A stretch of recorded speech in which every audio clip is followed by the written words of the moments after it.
Hello, welcome all of you. હું હરદેશી ઝાલા તમારું બધાનું સ્વાગત કરું છું ભારતના સૌથી મોટા ઓનલાઈન એજ્યુકેશન પ્લેટફોર્મ અનએકેડમી ઉપર અને અનએકેડમીની YouTube channel let's crack Gujarat એક્ઝામની અંદર તમારું બધાનું ખૂબ ખૂબ સ્વાગત છે. ચલો પેલા બધા મને રિસ્પોન્સ આપો. વોઇસ ક્લિયર છે? બધું ક્લિયર છે?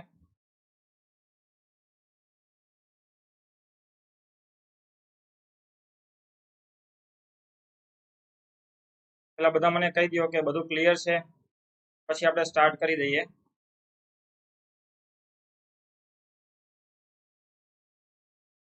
ઓકે, એકદમ ક્લિયર ને બધું? Okay. ચલો આપણો ટાઈમ જનરલી 9:30 નો હોય છે, પણ 2-3 મિનિટ છે ને વેઇટ કરી લેવો, કારણ કે જે સ્ટ્રીમ કી શરૂ કરતા અને થોડુંક એ બધું અપડેટ કરતા થોડુંક વાર લાગતું હોય છે એટલા માટે. ઓકે, ચલો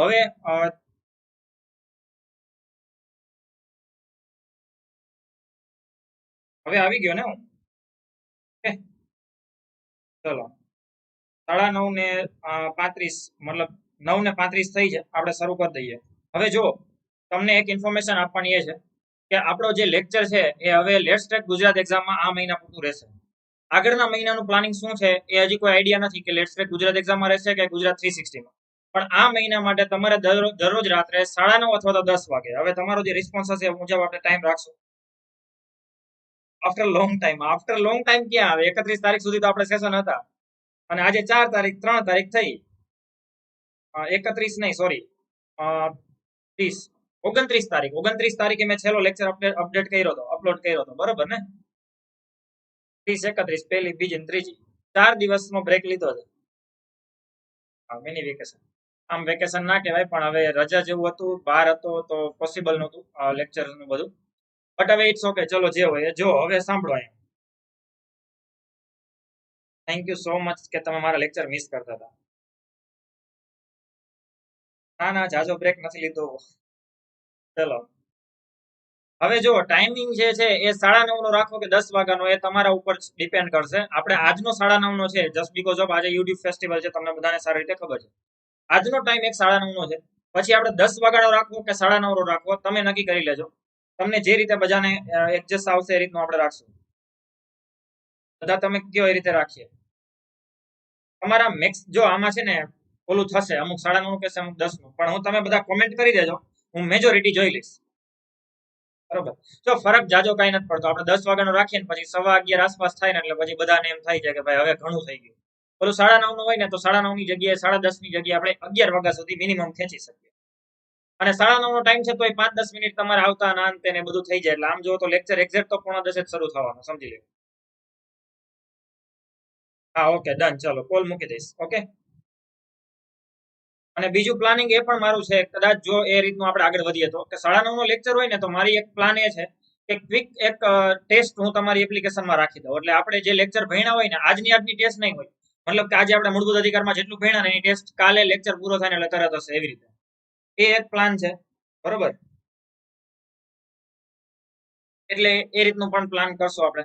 જોઈએ, ચલો હવે જે પણ પ્લાનિંગ થશે તમને બહુ જલ્દી 2 દિવસમાં હું બધું પ્લાન કરી લઈશ અને તમને આખું શેડ્યુલ આપી દઈશ. ઓકે,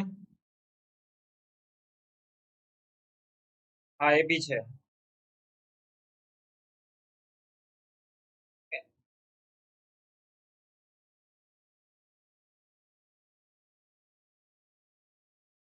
ઓકે, ચલો કોઈ વાંધો નહીં. જોઈએ, આપણે પ્લાન કરશું જે પણ એ કરીએ, બરોબર? ચલો હું થોડીક ચર્ચા કરું એ પહેલા હજી તમે એકવાર શેર કરી દો મેક્સિમમ તમે, બરોબર?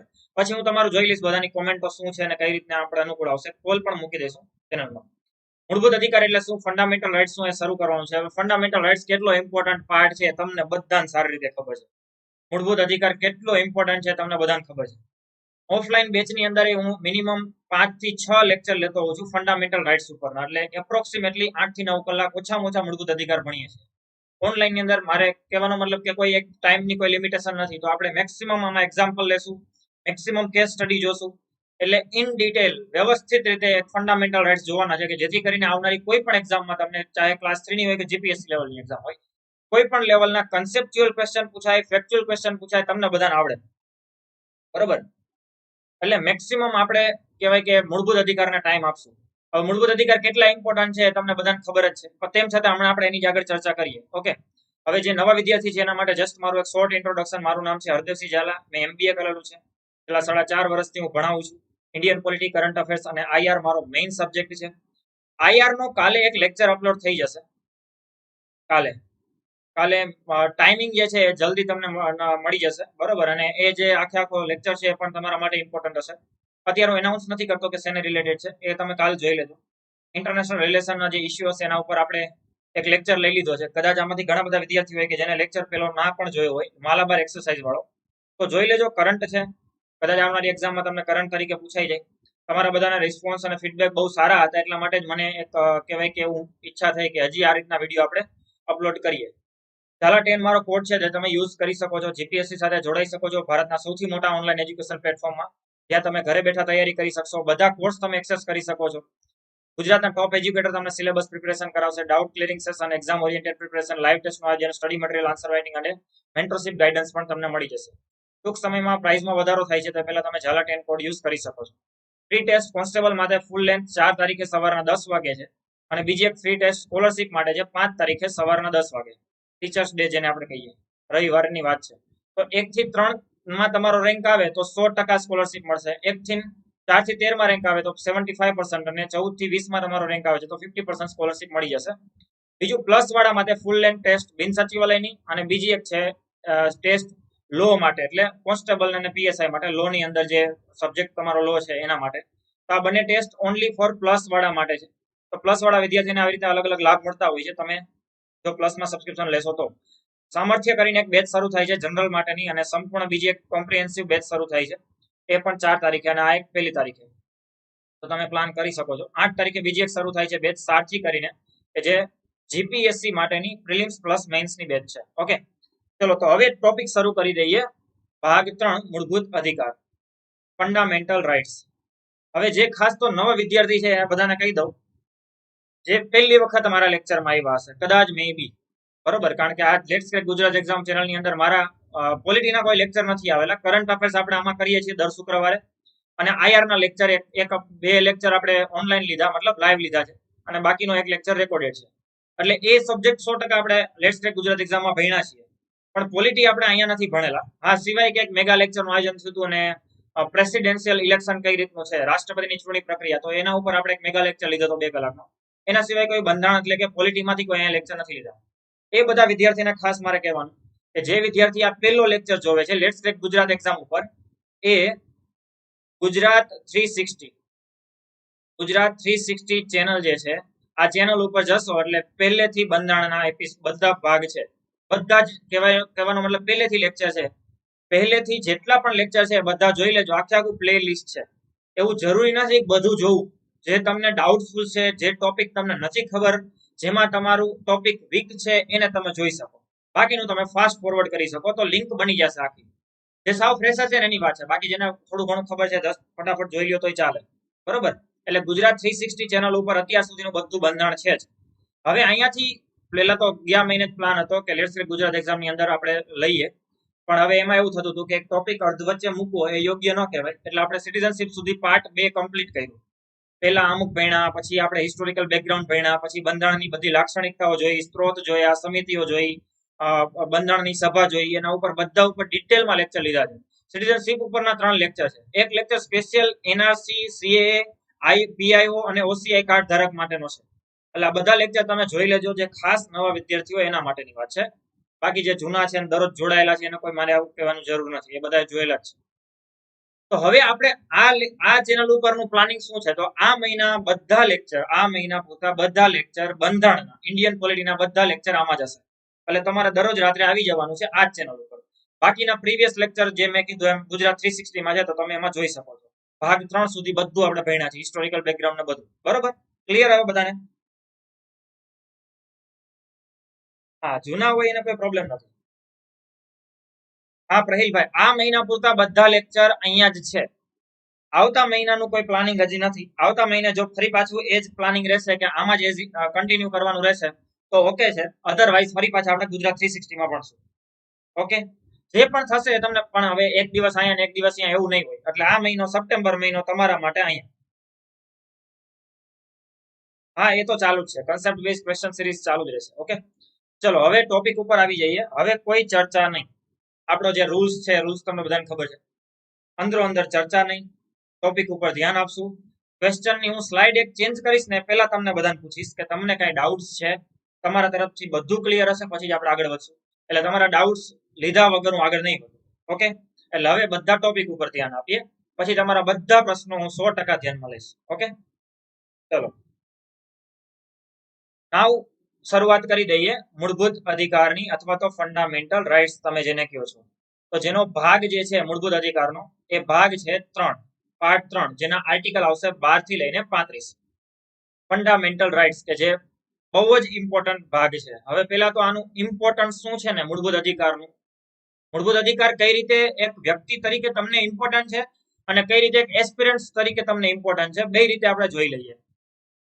હવે જો મૂળભૂત અધિકાર છે ને એની અંદર એક વાતની હું ગેરંટી લઈ શકું કે કોઈ એવી એક્ઝામ ના હોય કે જેની અંદર મૂળભૂત અધિકારનો ક્વેશ્ચન ના હોય.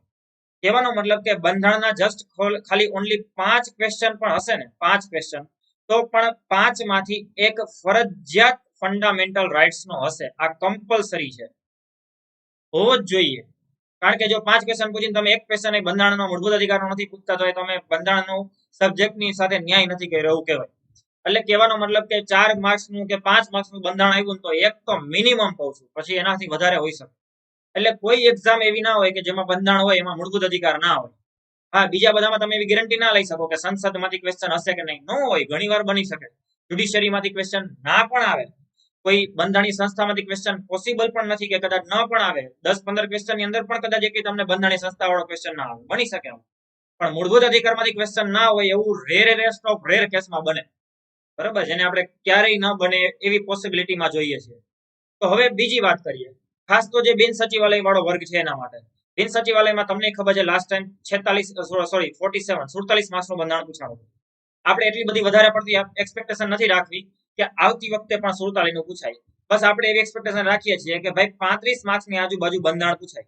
તો 35 માંથી હું ગેરંટી લઉં છું કે 7 માર્ક્સનું ઓછામાં ઓછું બંધારણ હશે, સોરી ઓછામાં ઓછું મૂળભૂત અધિકારના ક્વેશ્ચન હશે.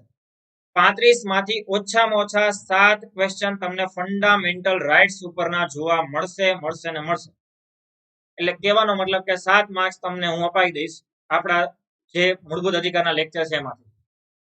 સમજાઈ ગયું કે નહીં? મૂળભૂત અધિકાર જે છે એમાં 7 માર્ક્સનું ઓછામાં ઓછું કહું છું, ગેરંટીથી કહું છું. હા, બની શકે કે 7 ની જગ્યાએ 10 આવે, 11 આવે. કારણ કે 35 માર્ક્સની જગ્યાએ જો બંધારણનું ભારણ વધ્યું બિન સચિવાલયમાં, લાસ્ટ ટાઈમ થયું એવું થશે કે 45 સુધી બંધારણ ખેંચાઈ જાય, તો બની શકે મૂળભૂત અધિકારના 10 ક્વેશ્ચન થી પણ વધારે હોય. પણ ઓછામાં ઓછું કદાચ 35 માર્ક્સનું બંધારણ પૂછાણું ને, આ તો ઓછામાં ઓછું ન કહેવાય, બહુ વધારે કહેવાય, પણ 35 માર્ક્સનું બંધારણ પૂછાણું તો 7 ક્વેશ્ચન ફરજિયાત ફંડામેન્ટલ રાઇટ્સમાં છે. હવે એ કેવી રીતના આવી શકે? તો કાં તમને આર્ટિકલ પૂછાઈ શકે, સીધે અનુચ્છેદ પૂછાઈ જાય, કાયદા સમક્ષ સમાનતા, ધર્મ જ્ઞાતિ જાતિ, અથવા તો તમને પૂછાઈ જાય કે ભાઈ એની લગતી થિયરિકલ બાબત, અથવા તો એના સુધારા પૂછાઈ જાય. સુધારા ઇટ મીન્સ કે 86મો સુધારો, બરોબર, કે જેના દ્વારા 21 ઉમેરવામાં આવ્યો, 44મો સુધારો જેના દ્વારા મિલકતનો અધિકાર હટાવ્યો, આ બધી વસ્તુ. અથવા તો તમને ફેક્ચ્યુઅલ નહીં અને થિયરી પણ નહીં, કન્સેપ્ચ્યુઅલ ક્વેશ્ચન પૂછાઈ જાય. હવે કન્સેપ્ચ્યુઅલ ક્વેશ્ચનનો મતલબ શું થાય કે જેનો તમને ઉલ્લેખ ક્યાંય જોવા ના મળે પણ તમે સમજવાનું હોય કે આનો મતલબ કંઈક આવો નીકળે.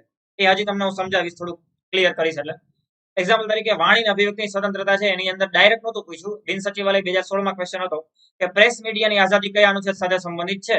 તો પ્રેસ મીડિયાની આઝાદી ઇટ મીન્સ કે right to freedom of speech and expression. સમજાય?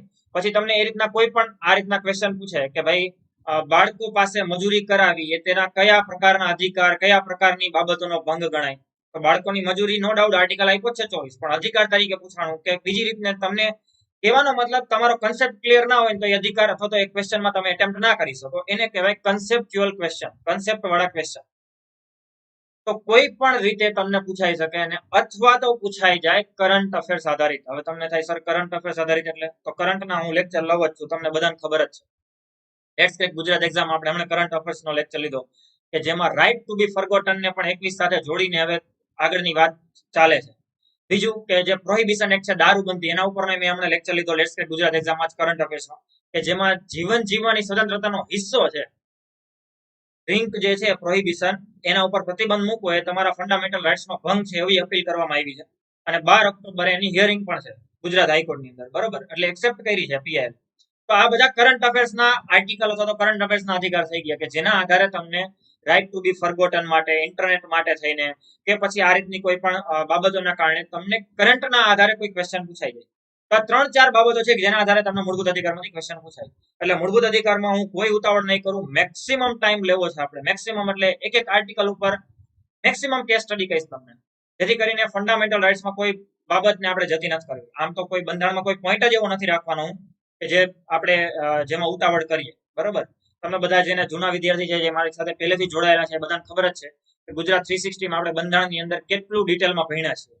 ખાલી સ્ત્રોત રહ્યા ને, સ્ત્રોત એની અંદર આપણે એવી ચર્ચા કરી હતી કે આ સ્ત્રોત આ દેશમાંથી લેવા પાછળનું એક્ઝેક્ટ રીઝન શું હતું, એ લેવલની આપણે ચર્ચા કરી છે, બરોબર. અને આ બધી વસ્તુ હું તમને ફ્રીમાં આપવાનું છું. આના માટે મેં તમને કોઈ એવું નથી કીધું પ્લસમાં આવો તો અડધું અહીંયા આપીશ, અડધું પ્લસમાં. ના, એવું નથી. આખું ક્વોલિટી હું તમને જીપીએસસી લેવલનું અહીંયા આપવાનું છું.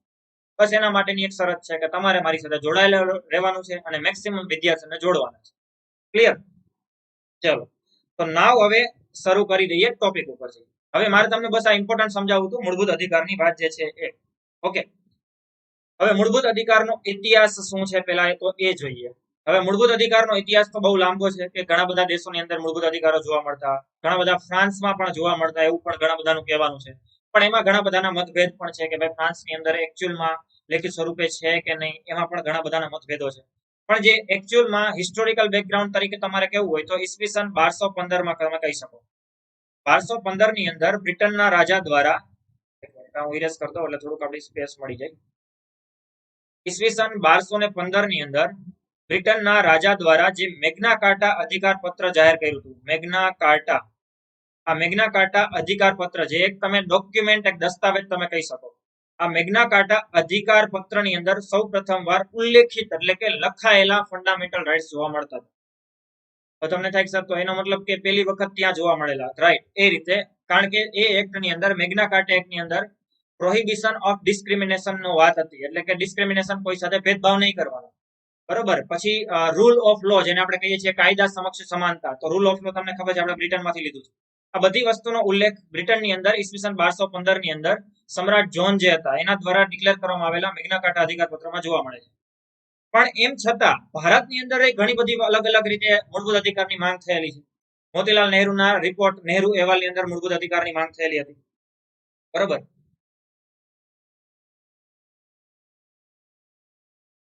તમારા ક્વેશ્ચન જે કઈ હશે ને 100% હું લઈશ, બરોબર. તમે પેલા આપણે ટોપિકમાં ધ્યાન આપીએ, પછી આપણે તમારા ક્વેશ્ચન, મેક્સિમમ ક્વેશ્ચન છે લેવાના છે. ઓકે, તમારા કોઈના ક્વેશ્ચન હશે તો 100% લઈ લઈશ.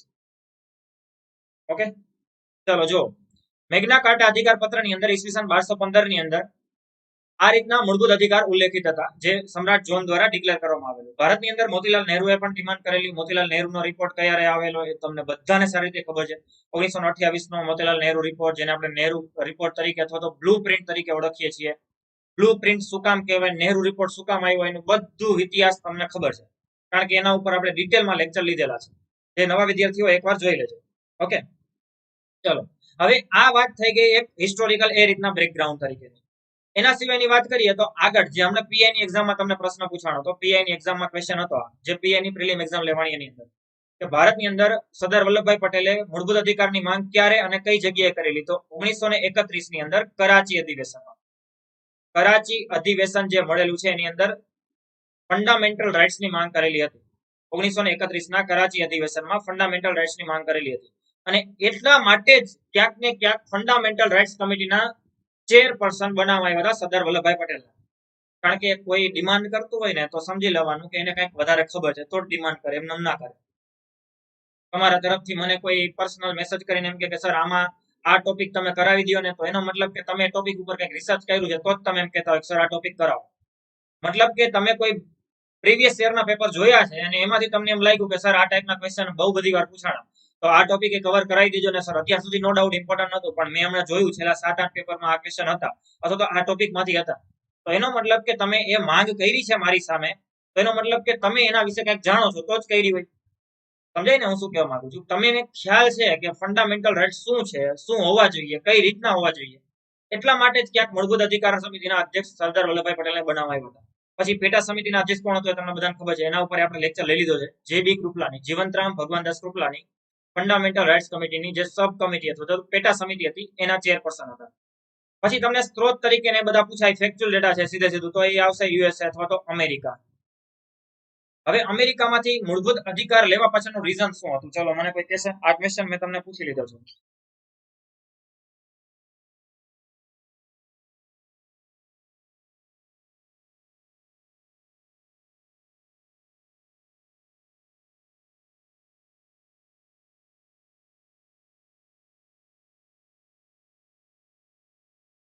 તમને ક્વેશ્ચન એ પૂછ્યો કે મૂળભૂત અધિકાર અમેરિકામાંથી લેવા પાછળનું રીઝન શું?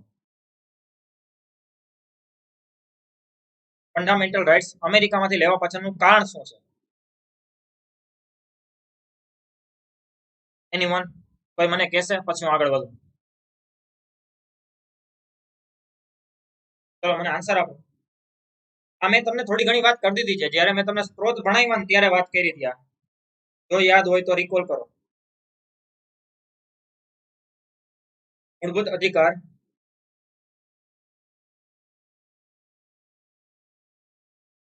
રાઈટ, એક આન્સર આવી ગયો. રાઈટ, બરોબર છે. જો બે રીઝન હતા. એક તો રીઝન છે પહેલું તો democracy.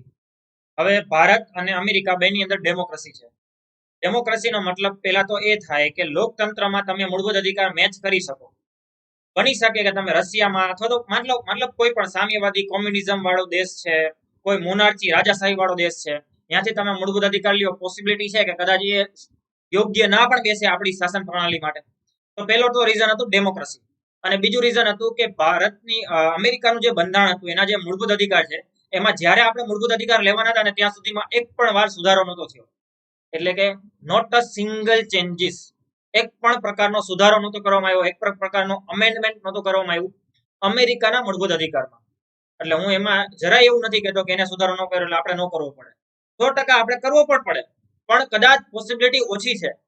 Because of democracy country છે. ડેમોક્રેસી કન્ટ્રીની અંદર જો તમે ફંડામેન્ટલ રાઇટ્સ રાખ્યા છે, મૂળભૂત અધિકાર રાખ્યા છે, અને એ મૂળભૂત અધિકારની અંદર કોઈ ચેન્જ કરવાની જરૂર નથી પડી અથવા તો ઓછી પડે છે, એનો મતલબ કે એ પરફેક્ટ રીતે ઢાંચામાં ગોઠવાઈ ગયેલા છે. એક એક્ઝામ્પલ આપો એટલે સમજાઈ જશે. એક્ઝામ્પલ તરીકે અત્યારે તમને બધાને ખબર છે કે જીએસટી ની અંદર વારંવાર રિફોર્મ થાય છે. રિફોર્મ એટલે કોઈ એના માટે અમેન્ડ નથી કરવું પડતું, પણ જસ્ટ ચેન્જીસ થતા હોય કે ભાઈ અમુક પ્રોડક્ટ છે 28 માંથી ઘટાડીને 18 કરી નાખે, 18 માંથી 15-12% લઈ આવે. અમુક પ્રોડક્ટ ખબર પડી કોવિડ આવ્યા પછી કે આ તો એસેન્શિયલમાં રાખવી જોઈએ, આના ઉપર 18% ના હોય જીએસટી, એટલે એ પછી 18 ની ઘટાડીને 12 કરી નાખ્યો, તો અમુકને 5 માં લઈ લીધી. તો આવું બધું કરવા પાછળનું રીઝન શું છે? તો બીકોઝ ઓફ હજી તમે જ્યાં સુધી આવા ચેન્જીસ કરવા પડે ત્યાં સુધી સમજવાનું કે જીએસટી હજી પરફેક્ટ રીતે ભારતની ઇકોનોમીના ઢાંચામાં ગોઠવાનું નથી. આ સીધો ફેક્ટ, પહેલો મતલબ તો આ જ નીકળે. હા, એનો મતલબ જરાય એ નથી કે જીએસટી ફેલ છે, જરાય એવું નથી કહેતો, પણ જીએસટી જ્યાં સુધી પરફેક્ટ રીતે ગોઠવાતું નથી એનો મતલબ એક થાય એવો કે એમાં સુધારાની જ્યાં સુધી જરૂર પડી ને ત્યાં સુધી હજી એ પરફેક્ટ નથી. જ્યારે લાંબા ગાળા સુધી સુધારો કરવાની જરૂર ના પડે ત્યારે તમે કહી શકો કે નાવ જીએસટી કમ્પ્લીટલી ઇકોનોમીના ભારતના ઢાંચામાં ગોઠવાઈ ગયું છે. તો અમેરિકાના ફંડામેન્ટલ રાઇટ્સની અંદર જ્યારે ચેન્જ નથી કરવો પડ્યો એના ઉપરથી આપણે એવું અનુમાન લગાવી શકીએ કે પોસિબિલિટી બહુ ઓછી છે કે આપણે પણ ચેન્જીસ કરવા પડે. કારણ કે એક ડેમોક્રેસી કન્ટ્રીની અંદર, એક ડેમોક્રેટિક કન્ટ્રીની અંદર, એટલે કે લોકશાહી દેશની અંદર જો એક મૂળભૂત અધિકાર વ્યવસ્થિત રીતે ગોઠવાઈ ગયા છે તો ભારતની અંદર પણ પોસિબિલિટી એવી જ રહેશે કે ભારતમાં પણ ગોઠવાઈ જશે. અને તેમ છતાં જો ચેન્જીસ કરવો પડશે તો બહુ રેર કેસમાં ચેન્જીસ કરવો પડશે. એટલે આ બે રીઝન હતા કે જેથી કરીને આપણે ફંડામેન્ટલ રાઇટ્સ છે એ અમેરિકામાંથી લેવાનું વધારે પ્રિફર કરેલું. ઓકે, ચલો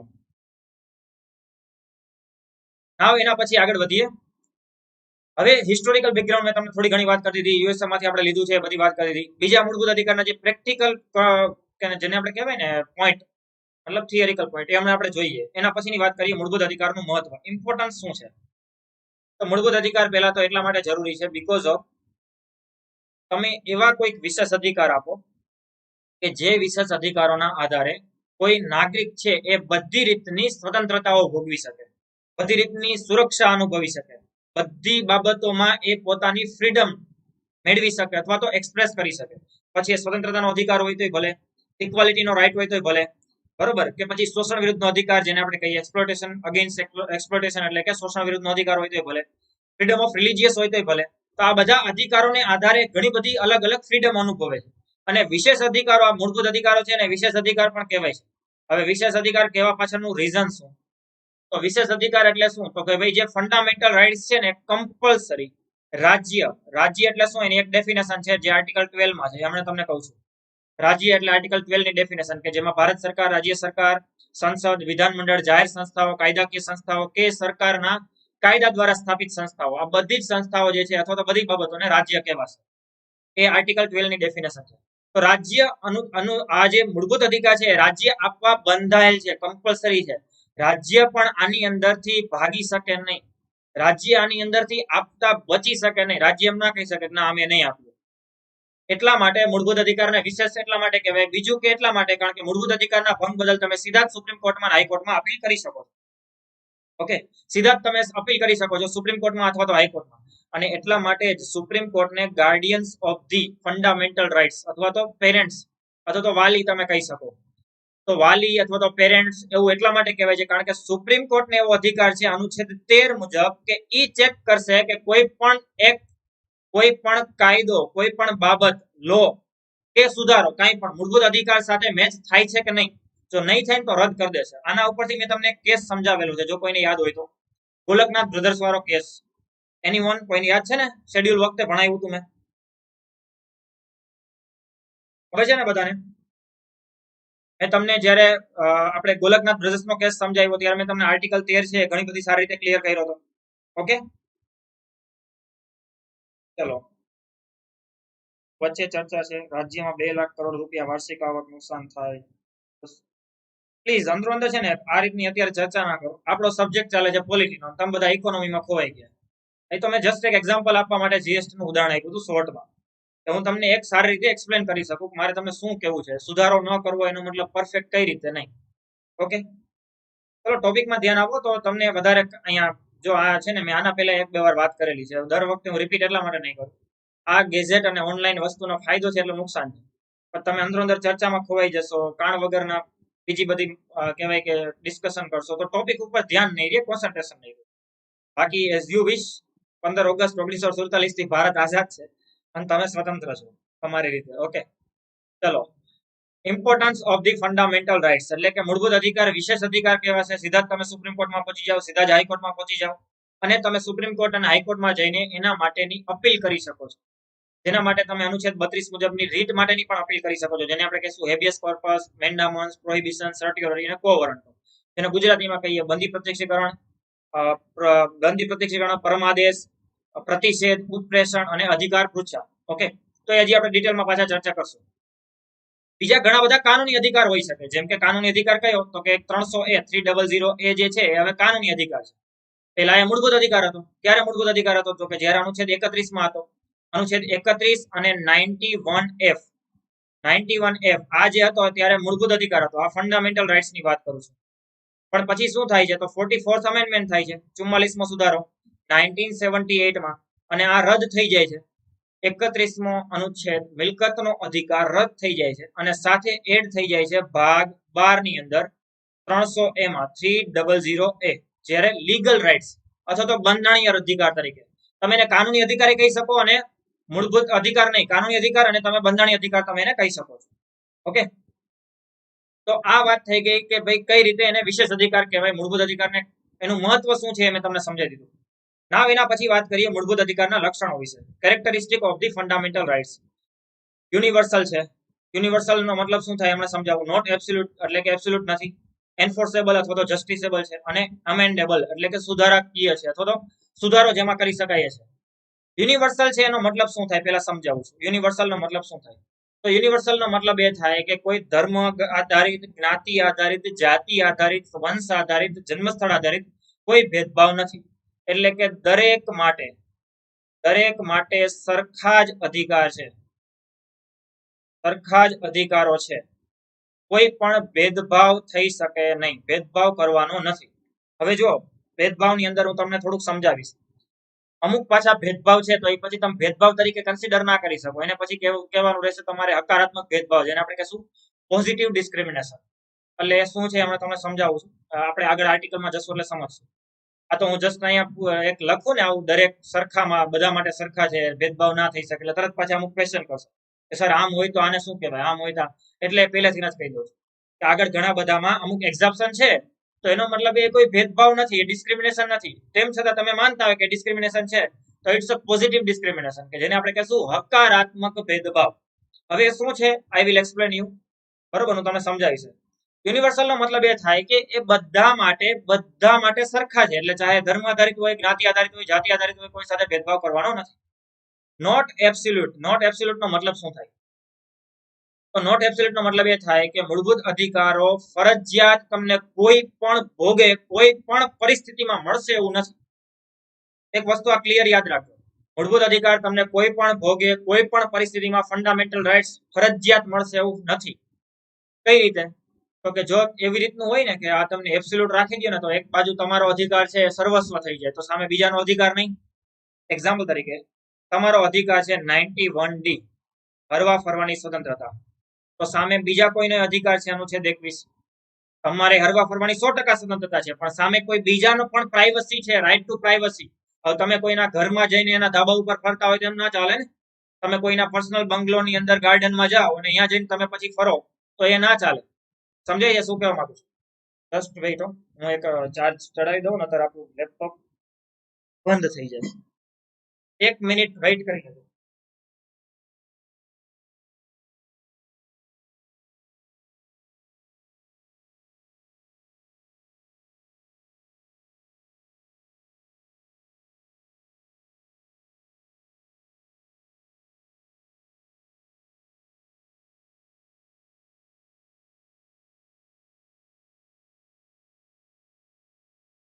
ઓકે, ચલો જો હા સમજાવું છું કે સાજિદભાઈ, હમણાં સમજાવું છું. 20-21 ની વાતે કરું છું. જો વેઇટ 1 મિનિટ, બધું સમજાવું છું. આપણે મેં કીધું ને, ફંડામેન્ટલ રાઇટ્સમાં કોઈ ઉતાવળ કરવાનો જ નથી. મેક્સિમમ ટાઈમ લેવો છે આપણે. જેટલું ટાર્ગેટ રાખ્યું એટલું કદાચ ના થાય ને તો કોઈ પ્રોબ્લેમ નથી, પણ મૂળભૂત અધિકારમાં ડિટેલમાં ભણવું છે આપણે. બરોબર, બધું ડિટેલમાં જ ભણશું, પણ મૂળભૂત અધિકારમાં થોડુંક વધારે. તો નોટ એબ્સોલ્યુટ નો મતલબ શું થાય, હું તમને શું કહેવા માંગુ છું કે એમાં તમારી સાથે કોઈ ભેદભાવ કર્યો ને તો એ એબ્સોલ્યુટ નથી, એ ના કહેવાય. 20 અને 21 છે ને આખી વસ્તુ અલગ છે, કે ભાઈ એ સ્થગિત નથી થતા, મતલબ કે જ્યારે 352 હશે, કટોકટી હશે, ત્યારે સ્થગિત નહીં થાય. હું શું કહેવા માંગુ છું, એબ્સોલ્યુટ નથી એનો મતલબ શું થાય કે એક બાજુ તમારો અધિકાર છે રાઈટ ટુ, મતલબ right to freedom of speech and expression, example તરીકે વાણી અભિવ્યક્તિ સ્વતંત્રતા. તો તમારો જે અધિકાર છે એની સામે કોઈ અન્ય વ્યક્તિનો પણ અધિકાર છે, પ્રતિષ્ઠા, માનહાનિ, પ્રતિષ્ઠા, માન, સન્માન, તો એ જીવન જીવવાની સ્વતંત્રતાનો હિસ્સો છે.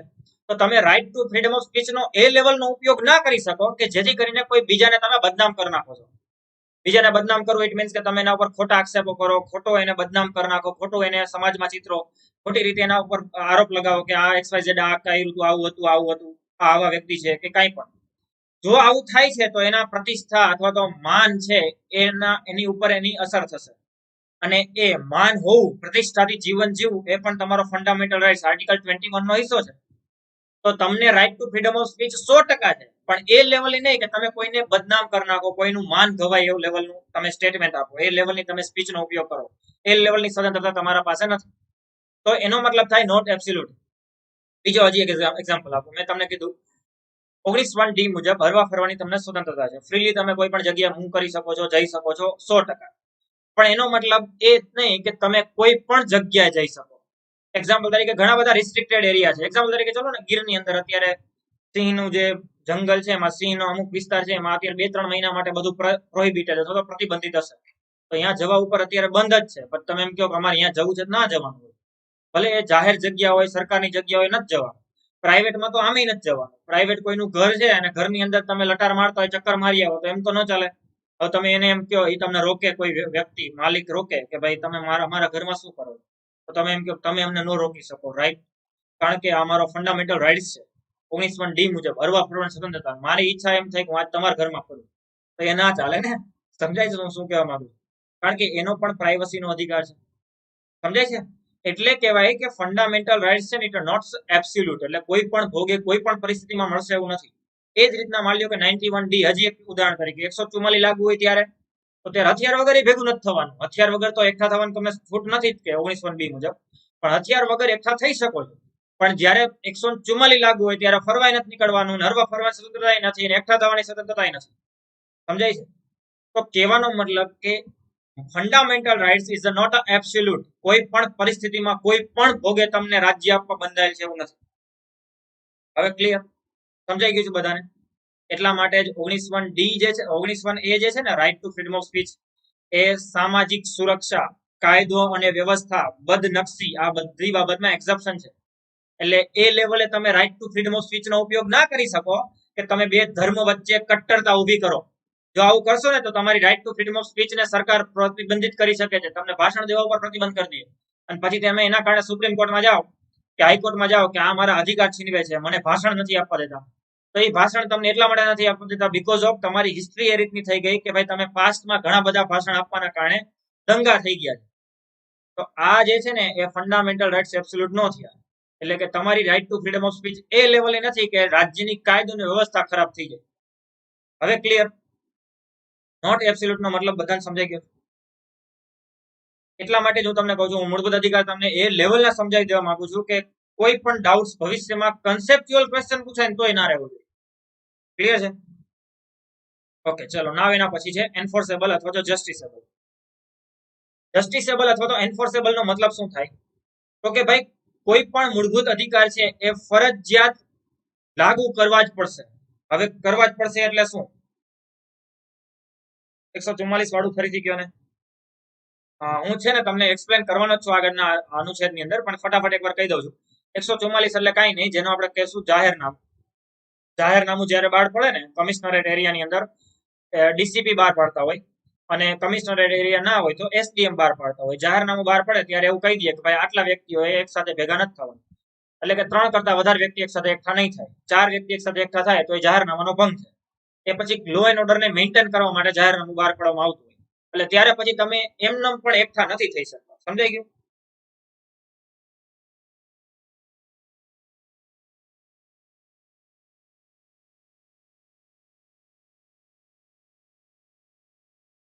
હા, right.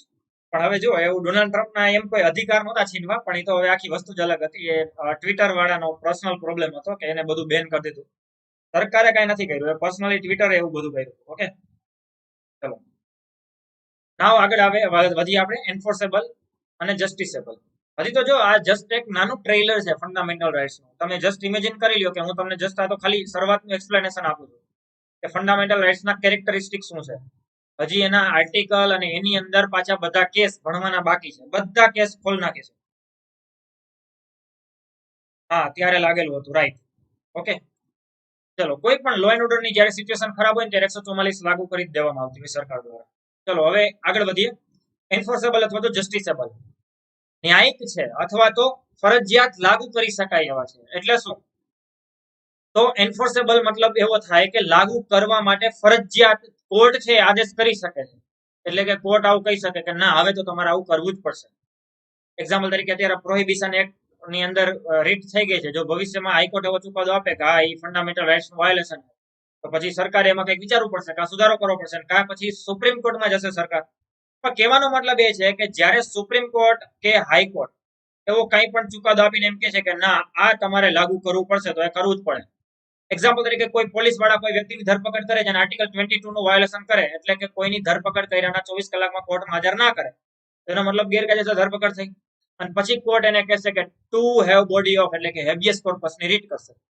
To have body of, બંધી પ્રતિકીકરણની રીટ, કે જેની અંદર કહેશે કે જવાબ દેવા માટે વ્યક્તિને હાજર કરો. એ જ રીતના કોઈને ફરજ પાડવા માટે મેન્ડામસની રીટ કરી શકાય. તો આ તો એક વાત થઈ ગઈ ફંડામેન્ટલ રાઇટ્સ રિલેટેડ. એ સિવાય સરકારને આદેશ કરી શકાય કે તમે આ મૂળભૂત અધિકારનું પાલન કરો અથવા તો કરાવો, અને આ તમારે આવો ભેદભાવ નથી કરવાનો. એક્ઝામ્પલ તરીકે ઉદાહરણ આપો. અત્યારે અનુચ્છેદ 16 નો ભંગ થયો છે એમ કરીને બધા વયા ગયા સુપ્રીમ કોર્ટ, હાઈકોર્ટમાં. બધાને ખબર છે ને પીએસઆઈ માટે બધા અત્યારે હાઈકોર્ટમાં ગયા છે. તો પીએસઆઈ ની અંદર કે એએસઆઈ ની અંદર જે ગ્રાઉન્ડ છે એ 25 મિનિટની અંદર જેટલા પાસ કરે એ બધાને તક આપવી જોઈએ. જાહેર રોજગારમાં તકની સમાનતા, અનુચ્છેદ 16. કારણ કે એક બાજુ તમે એવું કહો છો કે 25 મિનિટમાં જે કમ્પ્લીટ કરે છે ફિઝિકલી ફિટ છે. જો એ ફિઝિકલી ફિટ હોય તો પછી કમસે કમ તક તો આપો પ્રિલિમ્સ માટે. એમાં પછી 15 ગણાની વાત ક્યાંથી આવી? આજે 15 ગણા કર્યું છે અમારા ફંડામેન્ટલ રાઇટ્સ નો ભંગ છે, આવું કહીને અત્યારે હાઈકોર્ટની અંદર અપીલ થઈ છે અને હાઈકોર્ટની અંદર અત્યારે સુનાવણી શરૂ છે. હવે જોવાનું એ રહેશે કે શું હાઈકોર્ટ એવું કહે છે કે હા અહીંયા ફંડામેન્ટલ રાઇટ્સ નો ભંગ છે. જો એવું કહેશે તો પછી ગુજરાત સરકારને આદેશ કરશે અને એને લાગુ કરવાનું કહેશે કે તમે અનુચ્છેદ 16 લાગુ કરો અને તમારા જે રૂલ્સ છે ને પીએસઆઈ એસઆઈ ની ભરતીના એ ચેન્જ કરો. બધાને 15 ગણામાંથી બાદ કરીને બધાને જેટલા પણ ગ્રાઉન્ડ ક્લિયર કરે બધાને એક્ઝામ આપવા દે. સમજાય છે? જો આવું નહીં થાય તો કાંઈ નહીં ભાઈ, આપણા જે ઉમેદવારો છે ફરી પાછા સુપ્રીમમાં જશે ગુજરાત હાઈકોર્ટના ચુકાદાની વિરુદ્ધ. સમજાય છે? પણ જો આવો ચુકાદો આવે તો એ શું થઈ ગયું? જસ્ટિસેબલ, એટલે કે તમને ન્યાય મળ્યો. કઈ રીતે ન્યાય મળ્યો? તો કે પીએસઆઈ એસઆઈ ની ભરતીમાં 25 મિનિટની જગ્યાએ 15-25 મિનિટમાં પાસ કરવાની જગ્યાએ જે 15 ગણા છે એને જ અમે લેશું એવું કીધું. તો એનો મતલબ ઇનડાયરેક્ટલી એમ કહી દો ને કે ભાઈ 20-21 માં જેનું થશે ગ્રાઉન્ડ એને જ અમે લેવાના છે. કારણ કે 15 ગણાનો મતલબ તો એ જ થાય ને. મને લાગે છે કે 15 ગણા લે એટલે 21 ની ઉપરનો કોઈનો વારો જ નથી આવવાનો. 21 ની ઉપર જેને ગ્રાઉન્ડ થતું હોય એનો ચાન્સ નથી. કારણ કે એવા તમે તમારા ધ્યાનમાં ઘણા બધા હશે કે જે વિધાઉટ પ્રેક્ટિસ અત્યારે 18-19 માં કરતા હોય. 20 ની વાત તો દૂર છે, 20 તો હજી સારું કહેવાય. 18-19 માં ગ્રાઉન્ડ કરવા વાળા ઘણા બધા છે. બરોબર, ક્યારેક ક્યારેક તો મને વિચાર આવે કે આટલું બધું સારું ગ્રાઉન્ડ કરે છે તો આ બધા શું કામ કોન્સ્ટેબલ ની મહેનત કરે છે? આ બધા ઓલિમ્પિક માટે શું કામ મહેનત? સુપ્રીમમાં જાય તો વાર લાગશે, મે બી સ્ટે પણ આવી જાય અને ભરતી પ્રક્રિયા લટકી પણ જાય. પણ એવું નહીં થાય સજીતભાઈ, ડોન્ટ વરી. ગુજરાત હાઈકોર્ટનો જે પણ ચુકાદો આવશે જો એના વિરુદ્ધનો આવ્યો તો પણ ગુજરાત સરકાર છે એને ઝૂકવું જ પડશે. ગુજરાત સરકાર એવું ડિસિઝન લેશે જ બીકોઝ ઓફ ઇલેક્શન. કે ક્યારે આવું નહીં વિચારે કે 15 ગણા રાખીને આપણે ખોટા પાછા બધાને હેરાન કરીએ. એટલે એ પછી બધા માટે અલાવ કરી જ દેશે.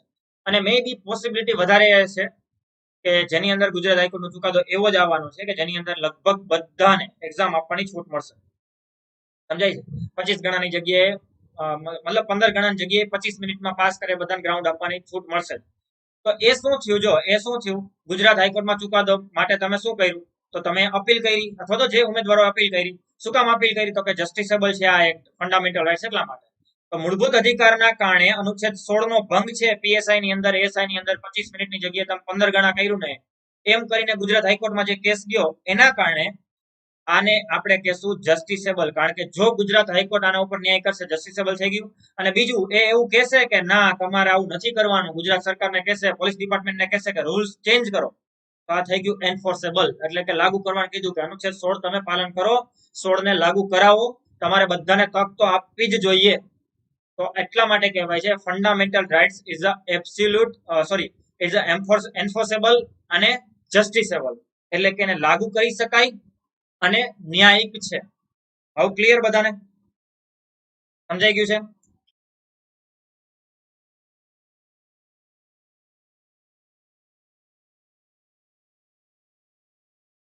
Okay, done. ચલો નાવ એના પછી અમેન્ડેબલ. અમેન્ડેબલ એટલે શું? અમેન્ડેબલ નો મતલબ થાય સુધારાકીય, જેમાં સુધારો થઈ શકે છે. એમાં સુધારો થઈ શકે છે. એટલે મૂળભૂત અધિકારો છે એ સુધારાકીય પ્રક્રિયામાંથી પારિત થઈ શકે છે. અને એના માટે મારે સમજાવવાની જાજી જરૂર નથી. તમને બધાને સારી રીતે ખબર છે કે ઘણા બધા સુધારા થયા છે મૂળભૂત અધિકાર માટે. 44માં સુધારા દ્વારા મૂળભૂત અધિકાર રદ થયો છે. 86માં સુધારા 2002 દ્વારા 21 ઉમેરવામાં આવ્યો છે. તો ઘણા બધા ફંડામેન્ટલ રાઇટ્સ માટેના અમેન્ડ થયા છે અને હજી ભવિષ્યમાં થશે. અત્યારે હમણાં જે ઈડબ્લ્યુએસ આવ્યું, ઇકોનોમિકલ વીકર સેક્શન, તો 16(6) ઉમેર્યું, 15(6) ઉમેર્યું. તો આ સુધારો છે ને ફંડામેન્ટલ રાઇટ્સ. તો મૂળભૂત અધિકારની અંદર ઘણા બધી વખત ફેરફારો થતા હોય અને મૂળભૂત અધિકારની અંદર ચેન્જીસ કરવા એ કોઈ અલગ નથી બાબત. પણ હા, બેઝિક સ્ટ્રક્ચર જે છે, જે આપ્યું છે કેશવાનંદ ભારતી કેસમાં. હવે કેશવાનંદ ભારતી કેસ શું છે હું તમને આગળ લેક્ચરમાં કહીશ કે કેસ શું હતો. પણ બેઝિક સ્ટ્રક્ચર છે ને એનું વાયોલેશન ના આવવું જોઈએ. કોઈ મૂળભૂત અધિકારમાં એટલો મોટો રિફોર્મ ન હોવો જોઈએ, એવો મોટો ચેન્જીસ ના હોવો જોઈએ કે તમે તમારા મૂળભૂત ઢાંચાને અસર કરો છો. મેઇન સ્ટ્રક્ચરનું આખું વાયોલેશન કરીને કોઈ વસ્તુ હટાવી દો છો તો એવડો મોટો ચેન્જીસ નથી કરવાનો. તમે એવા ચેન્જીસ કરી શકો છો જે તર્કસંગત છે, જેને રિઝનેબલ કહીએ આપણે. તર્કસંગત છે એવા ચેન્જીસ કરો, એક્સેપ્ટેબલ છે. પણ એવા કોઈ ચેન્જીસ ના હોવા જોઈએ કે જે મૂળભૂત ઢાંચાને અસર કરતા હોય. એને બેઝિક સ્ટ્રક્ચર કહેવાય. તો બેઝિક સ્ટ્રક્ચર કયા છે? કેશવાનંદ ભારતી કેસની અંદર કીધું નથી. કેશવાનંદ ભારતી કેસમાં ખાલી એટલું કીધું હતું કે આટલા મતલબ બેઝિક સ્ટ્રક્ચરનું વાયોલેશન ના કરી શકાય. પછી તો એ સુપ્રીમ કોર્ટે એવું કીધું હતું કે જેમ જેમ આગળ પરિસ્થિતિનું નિર્માણ થશે ત્યારે ત્યારે અમે કહેતા જશું કે આ બેઝિક સ્ટ્રક્ચર છે. હજી હું તમને થોડુંક વધારે સારી રીતે એક્સપ્લેન કરીશ જ્યારે આપણે ફંડામેન્ટલ રાઇટ્સમાં ડિટેલમાં ભણશું ત્યારે. મતલબ ડિટેલ એટલે હજી આપણે આર્ટિકલ જોવાના છે, ઘણું બધું સમજવાનું છે. તો ચારે ચાર કેરેક્ટરિસ્ટિક પહેલા બધાને ખબર પડી ગઈ. અહીંયા સુધીમાં કઈ પ્રશ્ન હોય તો પહેલા મને પૂછો, પછી હું આગળ વધું. હજી તમને આ સમજાવું છું, મૂળભૂત અધિકાર અને રાજ્યનીતિના માર્ગદર્શક વચ્ચેના શું ડિફરન્સ છે ને એ સમજાવું છું. અહીંયા સુધી બધાને સમજાઈ ગયું? બધાને ક્લિયર છે?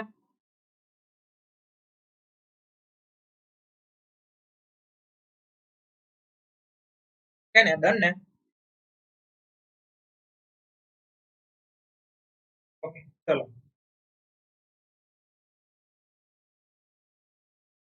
ડન.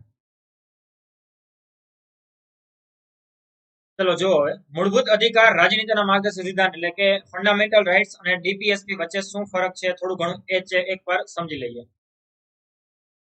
મૂળભૂત અધિકાર જે છે એને ઘણી બધી વખત ઓલમોસ્ટ એવું કહેવાતું હોય કે એ હકારાત્મક છે, સોરી નકારાત્મક છે, જ્યારે ડીપીએસપી છે એ નકારાત્મક છે. ઓલમોસ્ટ 100% આવું છે કે ભાઈ 80-90% બાબતો તમે એવું કહી શકો કે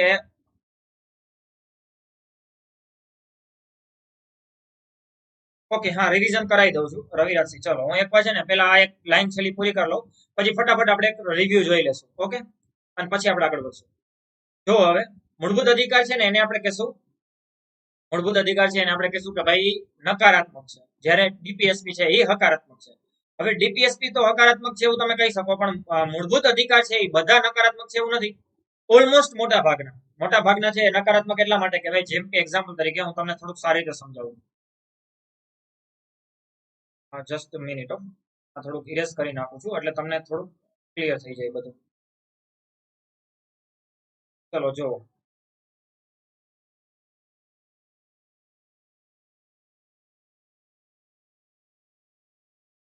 okay thank you so much. ચલો જો મૂળભૂત અધિકારની અંદર હવે આને જે છે એ કહેવાય છે નકારાત્મક. નકારાત્મક અથવા તો જેને તમે કહેશો નેગેટિવ છે, પણ બધા નહીં. હજી સમજાવું છું. જ્યારે આને તમે કહેશો હકારાત્મક, હકારાત્મક અથવા તો પોઝિટિવ. કોરોના પોઝિટિવ નહીં હો, એ આખી વાત અલગ છે. પોઝિટિવ નહીં, ખરાબ કરી નાખ્યું વર્ડે. હવે મોટા ભાગના છે એ નકારાત્મક છે, પ્લસ હકારાત્મક પણ તમે કહી શકો. હકારાત્મક છે એમાં તમને થોડાક એક્ઝામ્પલ આપી દઈશ એટલે સમજાઈ જશે. એ અમુક એક્ઝેપ્શન છે અથવા તો અમુક એવી બાબતો જેને તમે હકારાત્મક તરીકે પણ કન્સિડર કરી શકો છો. સમજાવું છું જો. પેલા તો નકારાત્મક મતલબ કઈ રીતે, નેગેટિવ સેન્સમાં તમારે એ રીતે નથી લેવાનું નકારાત્મક એટલે ખરાબ, જેને આપણે નકારાત્મક એટલે ખરાબ કહીએ એવું નહીં. પણ નકારાત્મક મતલબ એ થાય કે જેની અંદર રાજ્યને ના પાડવામાં આવી છે તમારે આમ નહીં કરવાનું. તમારે શું નહીં કરવાનું તો કે બાળકોની મજૂરી નહીં કરવા દે, બાળકોની મજૂરી સામે પ્રતિબંધ છે એટલે કે એના ઉપર પ્રોહિબિટેડ, પ્રતિબંધિત છે એવું નહીં કરવાનું. અનુસૂચિત જાતિ જનજાતિની સાથે જે છે અસ્પૃશ્યતા નાબૂદ કરવાની એટલે કે નાબૂદ કરો. કહેવાનો મતલબ જેમાં ના પાડી હોય ને કે આમ ન કરો, આમ ન કરો, આ પ્રતિબંધિત કરો, આને રોકો, આને અટકાવો, આ બધું થઈ ગયું નકારાત્મક. શું અટકાવવાની વાત કરી છે તો કે ભાઈ અસ્પૃશ્યતા નાબૂદ કરો, કિતાબો તો કે નાબૂદ કરો, પછી તો કે ભાઈ ગેરકાયદેસર ધરપકડ ન કરો, તો અનુચ્છેદ 22.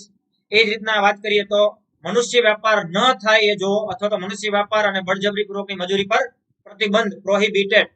તો આ બધી વસ્તુ થઈ ગઈ નકારાત્મક.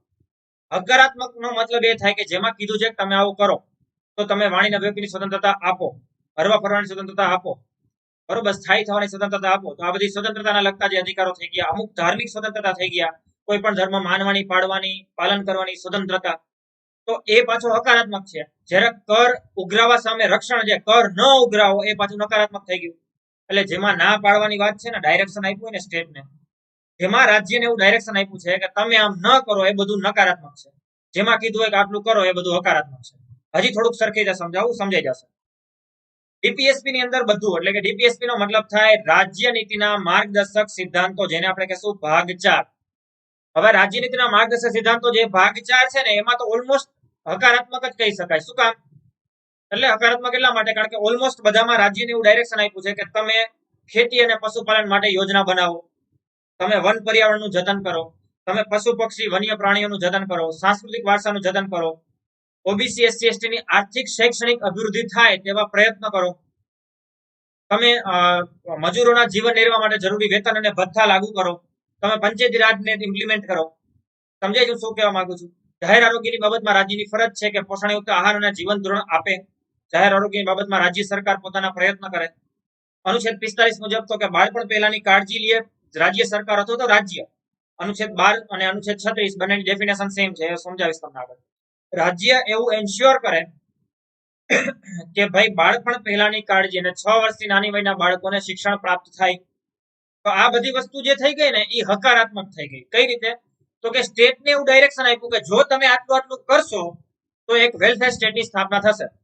ત્યારે અહીંયા એવી માહિતી આપી છે અથવા તો એવું ડાયરેક્શન આપ્યું છે કે તમે આટલું આટલું નહીં કરો ને તો ઓટોમેટિકલી બધાને ઇક્વાલિટીનો અધિકાર મળશે, ઓટોમેટિકલી શોષણ નહીં થાય, ઓટોમેટિકલી તમે એના ભેદભાવ છે અટકાવી શકશો.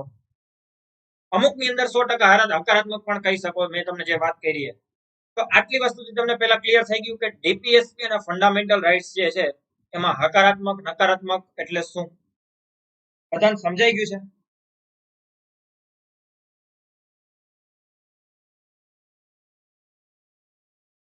હા, એ તો હું કહું જ છું. હજી તો પેલા મેં હકારાત્મક નકારાત્મક સમજાવ્યું. ક્લિયર? ચલો હવે જો એ સમજાવું એ મેં તમને હવે આગળ જ વાત કરું છું. ફંડામેન્ટલ રાઇટ્સ જે છે, મૂળભૂત અધિકાર છે, એ એન્ફોર્સેબલ છે, જસ્ટિસેબલ છે.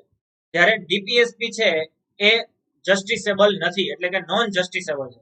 એટલે કે ફરજિયાત એના માટે તમે કોર્ટમાં જઈ શકતા નથી. એટલે શું? ગુજરાતે પ્રોહિબિશન એક્ટ લાગુ કર્યો અને ગુજરાતમાં નશાબંધી કાયદો છે. આર્ટિકલ 47 ના આધારે ગુજરાત સરકારે નશાબંધી કાયદો બનાવ્યો છે. તો એનો મતલબ એવો નથી કે મહારાષ્ટ્રની અંદર કોઈ વ્યક્તિ છે એ મહારાષ્ટ્રની હાઈકોર્ટમાં જાય અને હાઈકોર્ટમાં એમ કહે કે ગુજરાતમાં પ્રોહિબિશન એક્ટ છે તો અહીંયા લાગુ કરો. આવું ના થઈ શકે. જગનમોહન રેડ્ડીની સરકારે કોવિડ-19 ની સારવાર માટે આંધ્રપ્રદેશ રાજ્યની અંદર જગનમોહન રેડ્ડી વાયએસઆરએસ જે પાર્ટી છે એની સરકાર બની છે. તો Jaganmohan Reddy as a chief minister તરીકે એનાઉન્સમેન્ટ કરે છે કે કોવિડ-19 ની સારવાર અમે ફ્રી કરી દઈશું. તો એની રીતે નક્કી કરેલું જાહેર આરોગ્યની બાબતમાં રાજ્યની ફરજના પાલન રૂપે એની પોતાની પોલિસી બનાવી. હવે એના માટે થઈને તમે કોઈ અન્ય રાજ્યની વ્યક્તિ કોઈ પોતાના રાજ્યની હાઈકોર્ટમાં કે સુપ્રીમ કોર્ટમાં જઈને એવું નથી કહી શકતા કે અમારા રાજ્યમાં પણ આ બધી વસ્તુ ફરજિયાત અથવા તો મફત આપવામાં આવે, જેમ જગનમોહન રેડ્ડીએ જાહેરાત કરી એવી. સમજાય છે કહેવાનો મતલબ? કારણ કે ડીપીએસપી છે ને, તો થોડું પ્રેક્ટિકલ સમજાવું. DPSP directive principle of state પોલિસીને ફરજિયાત ના કરી શકાય. જો ફરજિયાત કરવામાં આવે ને તો સ્ટેટ છે ને નાદાર થઈ જાય. સ્ટેટનો અહીંયા ઇન્ટેન્શન 100% વેલફેર સ્ટેટ તરફ આગળ વધવાનો છે. પણ એ એટલા માટે જ ડીપીએસપી માં છે બીકોઝ ઓફ સોર્સિસનો અભાવ હોઈ શકે. સોર્સ એટલે સ્ત્રોત. પહેલા તો સ્ટેટ એના માટે સક્ષમ હોવું જોઈએ કે નહીં? હવે સ્ટેટમાં રૂપિયા ના હોય પછી એમ કે અમે બધાને બધું મફત આપીએ, એમ થોડું ચાલશે. સ્ટેટ પાસે રૂપિયા નથી, ઓબીસી એસસી એસટી માટે કોઈ આર્થિક સહાય લોન્ચ કરી દે. પણ પેલા રૂપિયા છે તો કરો. તમારી પાસે પૈસા છે તો તમે કરો. તમે એના માટે સક્ષમ છો કે તમે વન પર્યાવરણનું રક્ષણ કરી શકો છો તો કરો. તમે એના માટે સક્ષમ છો કે રાષ્ટ્રીય ધરોહરોનું સન્માન જાળવી શકો છો, એને પ્રોટેક્ટ કરી શકો છો તો કરો. કહેવાનો મતલબ એ છે કે તમે સક્ષમ હોવા જોઈએ મજૂરોનું જીવન નિર્વાહ સુધારવા માટે. સક્ષમ નથી તો ફોર્સેબલ નથી આ વસ્તુ. હા, મજૂરોને એ 100% હિત આપ્યું છે ફંડામેન્ટલ રાઇટ્સ આર્ટિકલ 23 માં કે મજૂરોની બળજબરીથી મજૂરી નહીં કરાવી શકાય. એ શોષણ વિરુદ્ધનો અધિકાર છે. પણ મજૂરોના જીવન નિર્વાહ એટલે કે એનું જીવન સારું ડેવલપ થાય, એના જીવનમાં વિકાસ થાય એટલા માટે એને આર્થિક કે કોઈ પણ સહાય કરવી કે એને વેતન આપવું કે કોઈ ભથ્થા આપવા એ ફરજિયાત જસ્ટિસેબલ નથી. કોઈ મજૂર હાઈકોર્ટમાં જઈને એવું ના કહી શકે કે ગુજરાત સરકાર અમને એક મિનિમમ વેતન નથી આપતું. સમજાય છે કહેવાનો મતલબ? એટલે કે જસ્ટિસેબલ એટલા માટે ના રાખી શકાય. હા, જે દિવસે સ્ટેટ સક્ષમ થશે ને તે દિવસે 100% આવું કરશે. એક્ઝામ્પલ તરીકે અનુચ્છેદ 45 માં વાત હતી 6 થી 14 વર્ષના બાળકોને મૂળભૂત અધિકાર તરીકે ડીપીએસપી તરીકે 6 થી 14 વર્ષના બાળકો માટેની શિક્ષણની વાત હતી, રાઈટ? અનુચ્છેદ 45 માં હતું. એ 45 ના આધારે જ્યારે સ્ટેટની વાત હતી ત્યારે સ્ટેટ પોતાની રીતે આવી પોલિસી બનાવી શકતું હતું અને ગુજરાત સરકારે બનાવી હતી ને. ગુજરાત સરકારે ગુજરાત પંચાયત અધિનિયમ ગુજરાત પ્રાથમિક શિક્ષણ અધિનિયમ અથવા તો જેને તમે કહેશો ગુજરાત પ્રાઇમરી એજ્યુકેશન એક્ટ 1961 લાગુ કર્યો હતો. અને ગુજરાતની અંદર ફરજિયાત પ્રાથમિક શિક્ષણ હતું જ, ફંડામેન્ટલ નહીં. કઈ રીતે? કાયદાકીય રીતે ગુજરાત સરકારના કાયદા મુજબ હતું. તો એટલા માટે હતું કારણ કે ગુજરાતને એવું લાગતું હતું કે ભાઈ આપણે સક્ષમ છીએ, આપણે બધાને શિક્ષણ આપશું. પણ આગળ જતા જ્યારે કેન્દ્ર સરકારને એવું લાગ્યું કે નાવ સ્ટેટ સક્ષમ છે, જ્યાં સક્ષમ નહીં હોય ત્યાં અમે એને સહાય કરશું, હવે આ ફંડામેન્ટલ રાઇટ્સ હોવો જોઈએ, તો પછી 45 માં ભલે હતું એ હટાવીને અથવા તો 45 માં 6 થી 14 વર્ષના બાળકોની જગ્યાએ 6 વર્ષ કરી નાખ્યું, એનાથી નાની વયના. અને 6 થી 14 વર્ષના બાળકોને લઈ લીધા ફંડામેન્ટલ રાઇટ્સમાં, જે 21A તરીકે એડ કરી દીધો. તો જ્યારે સ્ટેટ સક્ષમ છે એવું લાગશે, અથવા તો સેન્ટ્રલ ગવર્મેન્ટને લાગશે કે નાઉ સ્ટેટ ઇઝ કેપેબલ, કે આ વેલફેર સ્ટેટને લગતી પોલિસી હવે ફરજિયાત હોવી જોઈએ, તો એ સેન્ટ્રલ ગવર્મેન્ટ આગળ બનાવશે. અને હજી હું તમને આગળ એક્સપ્લેનેશન આપીશ એના ઘણા બધા, અથવા તો ઘણા બધા એક્ઝામ્પલ આપીશ, એટલે તમને સમજાઈ જશે. પણ તેમ છતાં તમે ડીપીએસપી ને ચેલેન્જ કરી શકતા નથી. ડીપીએસપી માટે તમે કોર્ટમાં ફટકારી શકતા નથી. એટલે આ ફોર્સેબલ છે, આ ન્યાયિક છે, જ્યારે આ ન્યાયિક નથી. હવે ક્લિયર બધાને? આ પેલી સ્લાઇડ ઉપર જ લગભગ મેં ઓલમોસ્ટ 1 કલાકનો લેક્ચર લઈ લીધો એવું કહેવાય. પણ એટલા માટે લીધો કારણ કે મારે તમારા મૂળભૂત અધિકારની અંદર એટલું ડિટેલમાં તમને સમજાવી દેવું છે ને, કે પછી મૂળભૂત અધિકારની સામે તમારે ક્યારે જોવું ના પડે. એટલા માટે આટલું ટાઈમ લઉં છું મેક્સિમમ. અને અહીંયા મારી પાસે કોઈ લિમિટેશન નથી.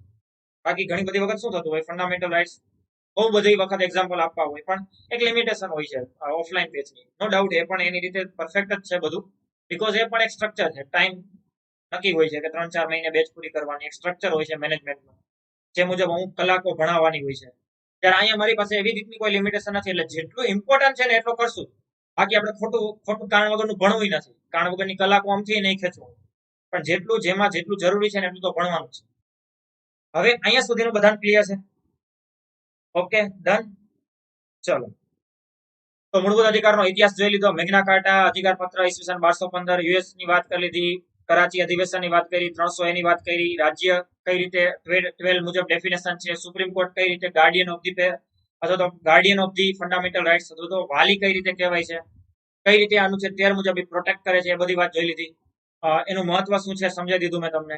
મૂળભૂત અધિકારના કેરેક્ટરિસ્ટિકની વાત કરી દીધી, બરોબર. એના પછીની વાત કરી કે કયો અધિકાર ક્યારે રદ થયો છે. 31 નો ફંડામેન્ટલ રાઇટ્સ રદ થઈ ગયો, જે રાઇટ ટુ પ્રોપર્ટી હતો.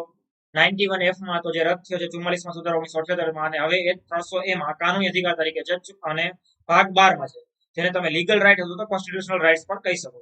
પછી એના કેરેક્ટરિસ્ટિક આપણે જોઈ લીધા, કઈ રીતે યુનિવર્સલ છે, એટલે કોઈ પણ સાથે ભેદભાવ નહીં થાય.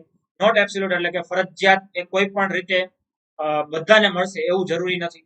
એન્ફોર્સેબલ અથવા તો જસ્ટિસેબલ છે, એટલે કે લાગુ કરાવી શકાય, ન્યાયિક છે. અને એમેન્ડેબલ, એટલે કે સુધારાકીય છે, તો સુધારા થઈ શકે. અને બાકીનો છેલ્લો પોઈન્ટ તો તમને બધાને ખબર છે.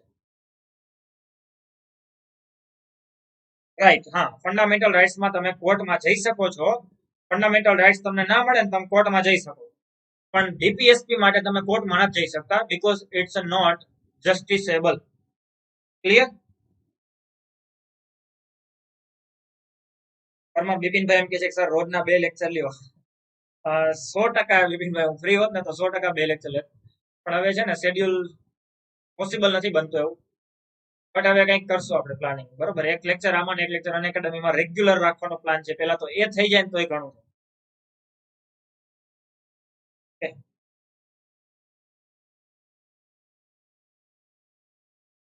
Thank you so much. બસ તમે આ જ રીતના સપોર્ટ કરતા રહેજો અને મેક્સિમમ શેર કરજો. ચલો, હવે જેટલી આપણે ચર્ચા કરી ને બધી તમે નોટ્સ બનાવી શકો ને એટલા માટે, એ બધી વસ્તુ તમને મળી જાય ને એટલા માટે મેં બધું લખી દીધું તમને.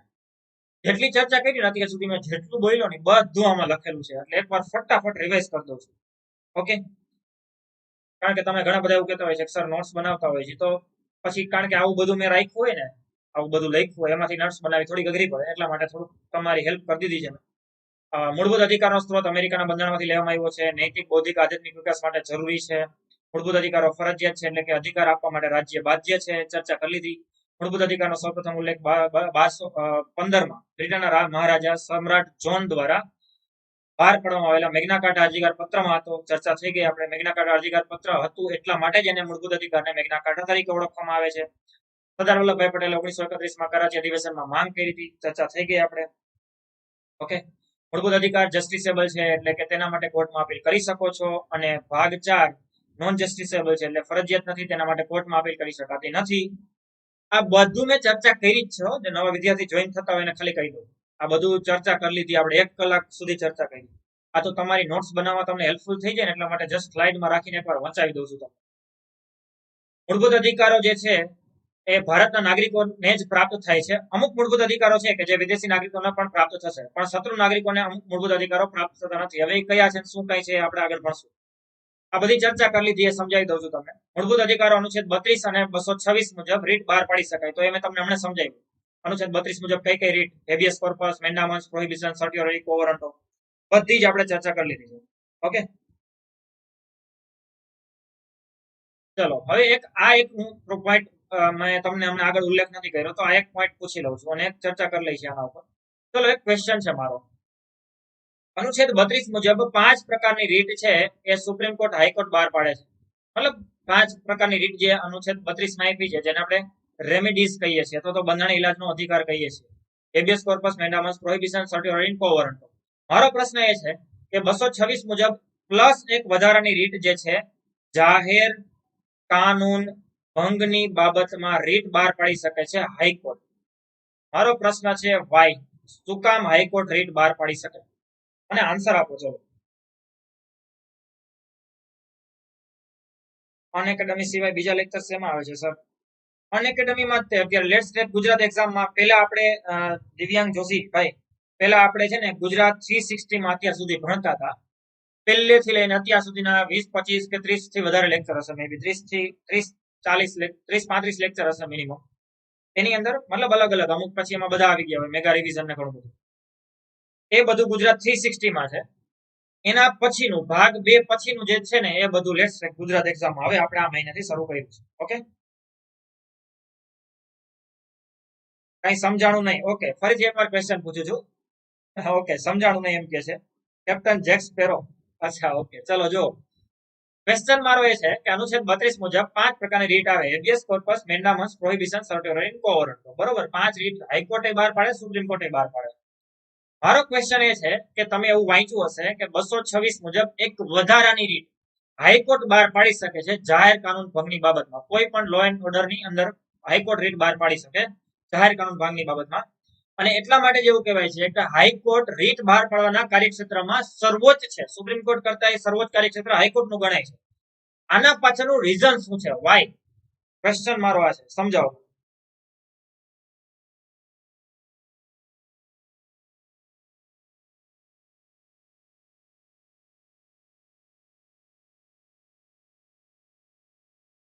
Very good.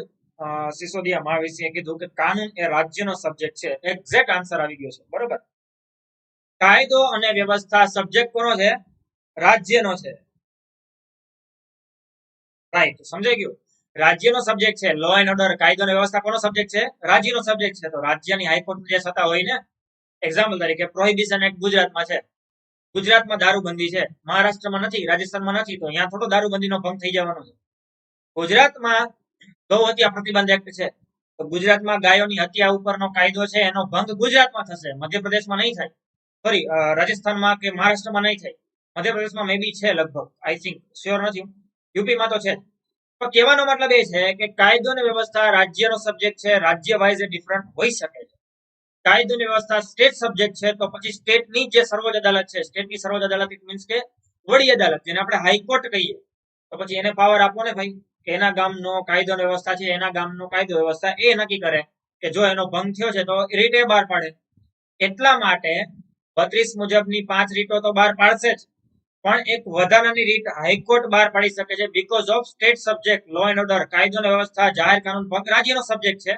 તો રાજ્ય નક્કી કરવા દો કે કાયદાનો કોઈ ભંગ થયો છે, તો કોઈ પણ લો એન્ડ ઓર્ડરના વાયોલેશનની અંદર રાજ્યની હાઈકોર્ટ એક વધારાની રીટ બહાર પાડશે. અને એટલા માટે 5 + 1 એટલે 6 રીટ બહાર પાડે છે હાઈકોર્ટ. અને એટલા માટે એવું કહેવાય છે કે રીટ બહાર પાડવાના કાર્યક્ષેત્રમાં હાઈકોર્ટ સર્વોચ્ચ છે. બાકી હજી રીટ શું છે એના ઉપર આપણે ડિટેલમાં ચર્ચા કરવાના છે, એ સમજશું પછી. હવે જો મૂળભૂત અધિકારને રક્ષણ આપતા અનુચ્છેદ કેટલા છે, તો કે 13 અને 32. હવે અનુચ્છેદ 32 છે તો તમને બધાને ખબર જ હશે. અનુચ્છેદ 32 છે મૂળભૂત અધિકારને રક્ષણ આપતો અનુચ્છેદ છે, તો તમને બધાને ખબર જ છે. પણ અનુચ્છેદ 13 પણ મૂળભૂત અધિકારને રક્ષણ આપે છે. અને આ મેં તમને આના પહેલા એક્સપ્લેન કરી દીધું છે થોડુંક પહેલા પણ, જ્યારે મેં તમને આપણે સમજાતા શેડ્યુલ ભણાવતો હતો ત્યારે મેં તમને વાત કરી હતી. આર્ટિકલ 13 સમજાવ્યું ત્યારે જો સમજો અહીંયા સરખી રીતે. હકીકતમાં તો છે ને મૂળભૂત અધિકારને વાસ્તવિક રીતે રક્ષણ આપતો અનુચ્છેદ છે ને, તો એ તો આ જ કહેવાય 13. તમે કહેશો સર તો 32 નો કહેવાય? 32 છે જ, પણ 32 દ્વારા તો તમને મને રક્ષણ મળ્યું છે. મૂળભૂત અધિકારને એકચ્યુઅલમાં તો રક્ષણ મળ્યું છે 13 ના આધારે. જો સમજાવું થોડું પ્રેક્ટિકલી. અનુચ્છેદ 22 એવું કહે છે કે ધરપકડ સામે રક્ષણ. બરોબર, ધરપકડ સામે રક્ષણ એટલે કે તમારી કોઈ ગેરકાયદેસર ધરપકડ થઈ ના શકે. અથવા તો 24 કલાકમાં હાજર કરવા પડશે, કોર્ટની અંદર લઈ જવા પડશે, અથવા તો 3 મહિનાથી વધારે તમને કોર્ટ મતલબ રાખી શકે ને કસ્ટડીમાં. 3 મહિનાથી વધારે કસ્ટડીમાં રાખવા માટે કોર્ટની અનુમતિ જરૂરી છે. XYZ આ બધું આર્ટિકલ 22 મુજબ છે. બાકી ડિટેલમાં હજી ઘણું બધું છે તો એ ચર્ચા કરશું આપણે. પણ જો તમને 24 કલાકમાં હાજર નથી કરતા, ઇટ મીન્સ કે તમારી ગેરકાયદેસર ધરપકડ થઈ. તો તમારી ગેરકાયદેસર ધરપકડ થવાનો મતલબ એ થાય કે અનુચ્છેદ 22 નો ભંગ થયો. અનુચ્છેદ 22 નો ભંગ થયો એનો મતલબ એ થાય કે તમારા પેરેન્ટ્સ, તમારા વાલી, તમારા કોઈ ફ્રેન્ડ સર્કલમાંથી અથવા તો તમારા કોઈ રિલેટિવ્સ, કોઈ પણ વ્યક્તિ તમારા વતી સુપ્રીમ કોર્ટ કે હાઈકોર્ટમાં અપીલ કરશે અનુચ્છેદ 32 મુજબની. શેના માટે? તો કે હેબિયસ કોર્પસ માટે. આ હેબિયસ કોર્પસ માટેની અપીલ કરશે અને હાઈકોર્ટ અને સુપ્રીમ કોર્ટ રીટ બહાર પાડશે હેબિયસ કોર્પસ બંધી પ્રત્યક્ષીકરણ, અને પોલીસ ડિપાર્ટમેન્ટને આદેશ કરશે કે ટુ હેવ બોડી ઓફ, જવાબ દેવા માટે વ્યક્તિને હાજર કરો. કેમ ગેરકાયદેસર ધરપકડ કરી હતી અને જો નથી કરી તો એ ક્યાં છે, લઈ આવો અહીંયા. તો અનુચ્છેદ 22 નો એટલે કે મૂળભૂત અધિકાર, જે સ્વતંત્રતાનો અધિકાર છે, ધરપકડ સામે રક્ષણ છે, એનો ભંગ થયો એટલે તમને પ્રોટેક્ટ કરવા, બચાવવા કોણ આવ્યું? 32 આવ્યો. અનુચ્છેદ 32 તમારી સાથે આવી ગયો કે ભાઈ હું છું, ડોન્ટ વરી, હેબિયસ કોર્પસ લઈને આવું છું. તો આના દ્વારા તમારા અનુચ્છેદ 22 નું રક્ષણ થઈ ગયું. એટલે એવું કહેવાય છે કે 32 છે મૂળભૂત અધિકારને રક્ષણ આપે છે. હજી એનાથી આગળની વાત કરું તો 13 છે ને વાસ્તવિક રીતે રક્ષણ આપતો અનુચ્છેદ કહેવાય. બીકોઝ ઓફ જ્યારે કોઈ પણ સંસદે કોઈ કાયદો બનાવે ને કે જે મૂળભૂત અધિકાર સાથે વિસંગત છે, એટલે કે મેચ નથી થતો, તો આવા કાયદાને, સંસદ દ્વારા પારિત થયેલા કાયદાને પણ સુપ્રીમ કોર્ટ 13 મુજબ ફિટ નથી બેસતો ને તો સુપ્રીમ કોર્ટ રદ કરી દેશે. એટલે કે અનુચ્છેદ 13 છે ને એ તો કાયદેસરનો આખો આડો ઉભો રહ્યા છે મૂળભૂત અધિકારની પહેલા, કે પેલા કોઈ પણ મતલબ આના જેવું છે કે આપકો પહેલે મેરી લાશ સે ગુજરના પડેગા. એટલે અનુચ્છેદ 13 પેલા એવું કે છે કે કોઈ પણ કાયદાને પેલા તો મારા ઉપરથી નક્કી થઈને જવું પડશે કે કોઈ ફંડામેન્ટલ રાઇટ્સ મેચ થાય છે કે નહીં, ફંડામેન્ટલ રાઇટ્સ સાથે કોઈ એક્ટ. એટલે કોઈ કાયદો જે ફંડામેન્ટલ રાઇટ્સ સાથે મેચ નથી થતો, વિસંગત છે, સુપ્રીમ કોર્ટ રદ કરી દેશે. એક્ઝામ્પલ તરીકે મેં તમને સમજાવ્યું તો ઓલો શિવસેના વાળો કેસ યાદ છે? 65 આઈટી એક્ટની કલમ 66 છે, જે ફંડામેન્ટલ રાઇટ્સ 91 એનું વાયોલેશન હતું. તો સુપ્રીમ કોર્ટે કીધું કે ભાઈ આની 3 બાબતો અમે રદ કરીએ છીએ because of a right to freedom of speech અને એક્સપ્રેશન નું વાયોલેશન છે. સમજાઈ ગયું કે નહીં? એટલે કોઈ એવો કાયદો નથી બનાવી શકતા કે જે ફંડામેન્ટલ રાઇટ્સ નો ભંગ કરે. તો વખત સુપ્રીમ કોર્ટ રિવ્યુ કરશે કે મુજબને રદ કરી દેશે.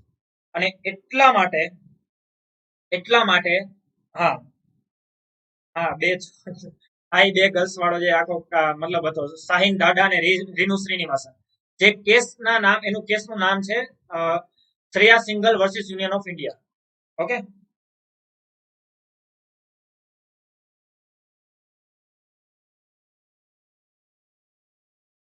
સર તો એનો મતલબ એ થયો ને કે કાયદાની વ્યાખ્યામાં બંધારણીય સુધારો નથી આવતો, રાઈટ? ના પ્રિતેશસિંહ, આના ઉપર એક કેસ બની ગયો છે, એ હું તમને કહીશ, ઇન્ટરેસ્ટિંગ છે. સુપ્રીમ કોર્ટે છે ને એની અંદર એ જ ક્લિયર કર્યું. કદાચ તમને મારો લેક્ચર કદાચ મે બી મિસ કર્યો હશે, અથવા તો એ ટોપિક ઉપર તમારું કદાચ ધ્યાન નહીં હોય. આ છે ને મેં જે ગોલકનાથ બ્રદર્સ વાળો કેસ કીધો ને ત્યારે મેં તમને સમજાવ્યું હતું કે અનુચ્છેદ 13 ની છે ને સુપ્રીમ કોર્ટે વ્યાખ્યા કરી છે. અને અનુચ્છેદ 13 ની અંદર જે કાયદો છે ને એ કાયદાનો મતલબ ખાલી કાયદો એવું નથી, એવું સુપ્રીમ કોર્ટે કહી દીધું. અને સુપ્રીમ કોર્ટે કીધું કે અમેન્ડ એટલે કે સુધારો, બંધારણીય સુધારો પણ અનુચ્છેદ 13 મુજબ જ છે. એટલે કોઈ સુધારો પણ જો એવો હશે ને કે જે મૂળભૂત અધિકારનો ભંગ કરતો હોય તોય રદ કરી દેશે. ક્લિયર? કે સુપ્રીમ કોર્ટે એ વ્યાખ્યાયિત કર્યું છે. એટલે અનુચ્છેદ 13 મુજબ અહીંયા આજ મેટર ઉપરથી સરકાર બચવા માંગતી હતી. આજ મેટર ઉપરથી સરકાર છે 17મા અમેન્ડમેન્ટ ને એવું કહેવા માંગતી હતી કે ભાઈ અમે ક્યાં કાયદો લઈ આવ્યા છે, અમે તો અમેન્ડ કર્યું છે 368 મુજબ. સુપ્રીમ કોર્ટે કીધું ના ભાઈ રહેવા દો, આવું તમે અમને મિસગાઈડ ના કરી શકો કે અમે તો અમેન્ડ કરીને કર્યું છે. અને અનુચ્છેદ 13 તો જસ્ટ એટલું કહે છે કે લો ન બનાવી શકાય, એવું નથી. એ લો ને અમે અમેન્ડ તરીકે કન્સિડર કરશું.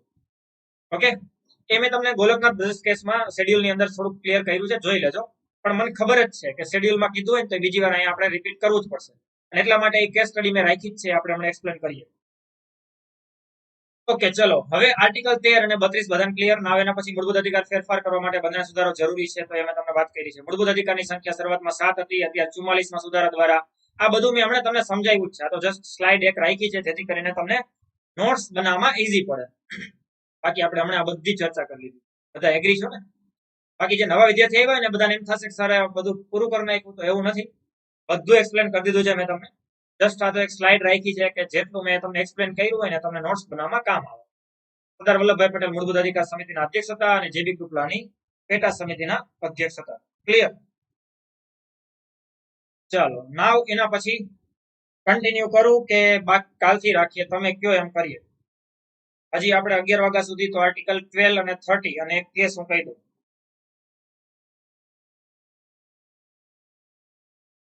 કન્ટિન્યુ કરું છું. ઓકે, બે અનુચ્છેદ આપણે સમજી લઈએ, 12 અને 13 અને એક કેસ જોઈ લઈએ. ગોલકનાથ બ્રધર્સ વાળો ફટાફટ થોડુંક જોઈ લઈએ. Okay okay okay done. ચલો હા બસ, તો તમારો આવો ઉત્સાહ છે જાણીને આનંદ થાય છે કે તમને એવું છે કે ભાઈ ના આપણે ભણીએ. ચલો તો હવે જો, હવે સારી રીતે પાછા ટોપિક ઉપર ધ્યાન. મને તો મજા જ આવે છે. તમે રહેવા તૈયાર હોય ને તો હું તો 11 વાગ્યા નહીં 11:30 સુધી ભણાવવા તૈયાર છું. પણ મને છે ને તમારો વિચાર આવતો હોય છે, કારણ કે ઘણા બધા વિદ્યાર્થી મને પર્સનલ મેસેજ કરતા હોય કે સર તમારો લેક્ચરમાં અમારે જોવો જ હોય છે, પણ પછી સવારે અમારે પીએસઆઈ નું ગ્રાઉન્ડ પ્રેક્ટિસ કરતા હોય ને એટલે પછી છૂટી જાય છે. ઘણી વાર રિપીટ લેક્ચર જોવો પડે છે, એવું બધું થતું હોય છે. એટલા માટે કોઈ વાંધો નહીં. ચલો હવે બધાનું વિચારીને ચાલીશ. આર્ટિકલ 12 રાજ્યની વ્યાખ્યા, જેને આપણે કહીશું ડેફિનેશન ઓફ ધી સ્ટેટ. થોડુંક સારી રીતે એક્સપ્લેન કરું પછી આપણે આગળ વધીએ. હવે જો રાજ્યની વ્યાખ્યા જે છે, જેને આપણે કહીશું ડેફિનેશન ઓફ ધી સ્ટેટ. હવે આર્ટિકલ 12 માં રાજ્યની વ્યાખ્યા આપી છે. હવે આ રાજ્ય એટલે શું? વિજયભાઈ રૂપાણી વાળું નહીં, જેને તમે કહો કે રાજ્ય હોય, વિધાનમંડળ હોય, હાઈકોર્ટ હોય, ના એ નહીં. એ રાજ્ય તમારે જોતું હોય ને તો 152 માં છે. ઓકે, એ તમારે રાજ્ય જોતું હોય તો એ રાજ્ય 52 આર્ટિકલ 152 માં છે કે સ્ટેટ ઇઝ ઇક્વલ ટુ, મતલબ શું થાય? આ જે ડેફિનેશન છે ને રાજ્યની, એ રાજ્યની એ વ્યાખ્યાની વાત છે કે જે આગળ મૂળભૂત અધિકારમાં જેટલી પણ જગ્યાએ સ્ટેટ એટલે કે રાજ્યનો ઉલ્લેખ કર્યો હોય ને, ત્યાં તમારે આવું સમજવું. શું સમજવું? તો કે આ જે લખ્યું ને બધું એટલે શું? તો કે રાજ્ય એટલે કેન્દ્ર સરકાર, રાજ્ય સરકારો, સ્થાનિક સ્વરાજ્યની સંસ્થાઓ, બંધારણીય સંસ્થાઓ, સરકારી ગ્રાન્ટથી ચાલતી સંસ્થાઓ, કાયદાકીય સંસ્થાઓ કે પછી કાયદા દ્વારા સ્થાપિત સંસ્થાઓ, જેમ કે એલઆઈસી, ઓએનજીસી એટસેટ્રા. હજી આના સિવાયની ઘણી બધી. આ વગેરે શું કહેવાશે? તો કે રાજ્ય કહેવાશે. થોડુંક વ્યવસ્થિત સમજાવજો. હવે સારી રીતે સમજજો, વ્યવસ્થિત રીતે ડેફિનેશન સમજાવો. અને આવનારી એક્ઝામમાં આવે છે ને એ સમય વયો ગયો ભાઈ. મૂળભૂત અધિકાર બધા ચાલુ ક્યાં કરે ખબર? સીધા 14 થી મૂળભૂત અધિકાર સીધા આવી રીતે ચાલુ કરે. ભાગ 3 મૂળભૂત અધિકાર, અનુચ્છેદ 14 કાયદા સમક્ષ સમાનતા. અરે ભાઈ, તો આર્ટિકલ 12 અને 13 જોવો. બની શકે કે 12-13 માંથી હવે પ્રશ્ન પડશે અને હવે સિનારીઓ ચેન્જ થઈ ગયા છે. હવે આવનારી એક્ઝામ આર્ટિકલ 12, આર્ટિકલ 13, એના એક્સેપ્શન, એના કોઈ કેસ કાંઈ પણ પૂછાઈ શકે. એટલે આપણે કાંઈ છોડવું નથી. જો હવે રાજ્યની ડેફિનેશન શું કહે છે, તો જેટલી જગ્યાએ રાજ્ય શબ્દનો ઉલ્લેખ કર્યો હોય ને ત્યાં તમારે આટલું સમજવાનું છે. તો તમને થાય સર આવું મેન્શન કરવાનું જરૂર શું? જો આવું મેન્શન ના કરે ને તો પ્રોબ્લેમ શું આવે? જો તમે ઘણી બધી બુક્સ આવી વાંચી હશે, જો વાંચી હોય તો ઘણી બધી બુક્સ ની અંદર સંક્ષિપ્તમાં કોઈ એક વ્યાખ્યાનું શોર્ટ ફોર્મ નક્કી કરેલું હોય. એટલે પેલા શરૂઆતમાં શું આપે? શરૂઆતમાં આખી વ્યાખ્યા આપે, આખી મતલબ 1-2 લાઈનની વ્યાખ્યા હોય. પછી એનું કાઉન્સમાં સંક્ષિપ્ત રૂપ નક્કી કરી દઈએ કે હવે આ વ્યાખ્યાનો મતલબ આગળ અમે જેટલી પણ જગ્યાએ આટલું લખેલું હોય ને, 1 કે 2 શબ્દો, એનો મતલબ તમારા વિસ્તારથી લખેલું છે સમજવું. એટલે કે લેખક એવું તમને કહેવા માંગે છે કે આપણી નવલકથામાં કે આપણી સ્ટોરીની અંદર કે આપણી કોઈ પણ બાબતની અંદર જેટલી જગ્યાએ શોર્ટ ફોર્મમાં આટલું લખ્યું હોય એનો મતલબ મેં પહેલા જે તમને મેન્શન કર્યું ને બધું સમજવું. કારણ કે વારંવાર એનો ઉલ્લેખ કરવો એ થોડુંક પ્રેક્ટિકલી પણ પોસિબલ નથી, અથવા તો એ થોડુંક વધારે કન્ફ્યુઝ વાળું થઈ જશે. પ્રોબ્લેમ શું આવે? જો આવું ના થાય ને તો પછી પ્રોબ્લેમ એ આવે કે જો અહીંયા અનુચ્છેદ 12 મુજબ રાજ્યની વ્યાખ્યા ક્લિયર ના કરી હોય ને, તો અનુચ્છેદ 15 કેવી રીતે લખવો પડે ખબર છે? અનુચ્છેદ 15 આવી રીતે લખેલો છે. અત્યારે કેમ લખેલો છે અનુચ્છેદ 15? અનુચ્છેદ 15 મુજબ ફક્ત રાજ્ય એટલે ઓનલી સ્ટેટ, ફક્ત રાજ્ય ધર્મ, જ્ઞાતિ, જાતિ, લિંગ કે જન્મ સ્થળના આધારે ભેદભાવ પર પ્રતિબંધ, એટલે કે ભેદભાવ કરી શકે નહીં, આવું લખ્યું છે. હવે એની જગ્યાએ જો રાજ્ય શબ્દનો ઉલ્લેખ ના કર્યો હોય આગળ આર્ટિકલ 12 માં, તો શરૂઆત આવી રીતે કરવી પડે, ફક્ત એટલે કે ઓનલી કેન્દ્ર સરકાર, રાજ્ય સરકાર, સ્થાનિક સ્વરાજ્યની સંસ્થાઓ, એમાં પાછા તાલુકા પંચાયત, જિલ્લા પંચાયત, ગ્રામ પંચાયત, બંધારણીય સંસ્થાઓ, એની અંદર પછી પાછા આગળથી વાત કરવી પડે સરકારી ગ્રાન્ટથી ચાલતી દરેક સંસ્થાઓ, કાયદા દ્વારા સ્થાપિત સંસ્થાઓ, વગેરે ધર્મ, જ્ઞાતિ, જાતિ, લિંગ, જન્મસ્થળના આધારે ભેદભાવ પર પ્રતિબંધિત છે. એટલે કે આ બધા કોઈ ભેદભાવ નહીં કરવાનો. એટલે હવે સમજાઈ ગયું તમને શું આવ્યું? તો અનુચ્છેદ 15 છે ને એ ચાલુ પછી થાય, પેલા આટલી કથા કરવી પડે, અને આવી કથા જેટલી પણ જગ્યાએ રાજ્યનો ઉલ્લેખ કર્યો છે ને બધી કરવી પડે. એટલે આ થોડુંક કોમ્પ્લિકેટેડ થઈ જાય, થોડુંક કન્ફ્યુઝન વાળું થઈ જાય. એના કરતા બેટર છે કે ક્લિયર કરી દો ને ભાઈ આમાં કોણ આવે છે. તો એ ક્લિયર કરી દીધું છે અહીંયા રાજ્ય તરીકે, કે ભાઈ જેટલી જગ્યાએ અમે મૂળભૂત અધિકારમાં રાજ્ય શબ્દનો ઉલ્લેખ કર્યો હોય ને, 12 મતલબ સ્ટેટનો ઉલ્લેખ કર્યો હોય ને, એ બધાને તમારા આર્ટિકલ 12 મુજબની ડેફિનેશન સમજી લેવી. એટલે એમાંથી આ બધી વસ્તુ હશે. આર્ટિકલ 12 ક્લિયર થઈ ગયો બધાને? રાજ્યની વ્યાખ્યા બધાને સમજાઈ ગઈ કે રાજ્ય એટલે શું? ક્લિયર છે? સમજાઈ ગયું છે ને બધાને? ડાઉટ્સ હોય તો મને પૂછજો. ડાઉટ્સ તમારા જ્યાં સુધી હું લઈશ, મતલબ આગળ નહીં વધુ ત્યાં સુધી આગળ નથી વધતો. Okay done. ચલો નાવ એના પછીનો પોઈન્ટ જોઈએ.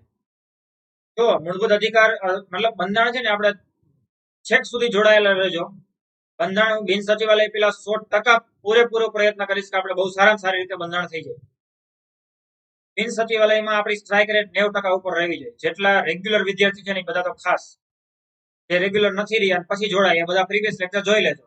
પણ સ્ટ્રાઇક રેટ 90% નો મતલબ એ થાય કે 40 માર્ક્સનું બંધારણ પૂછાય ને આપણે બધાને 35 ઉપર આવવા જોઈએ.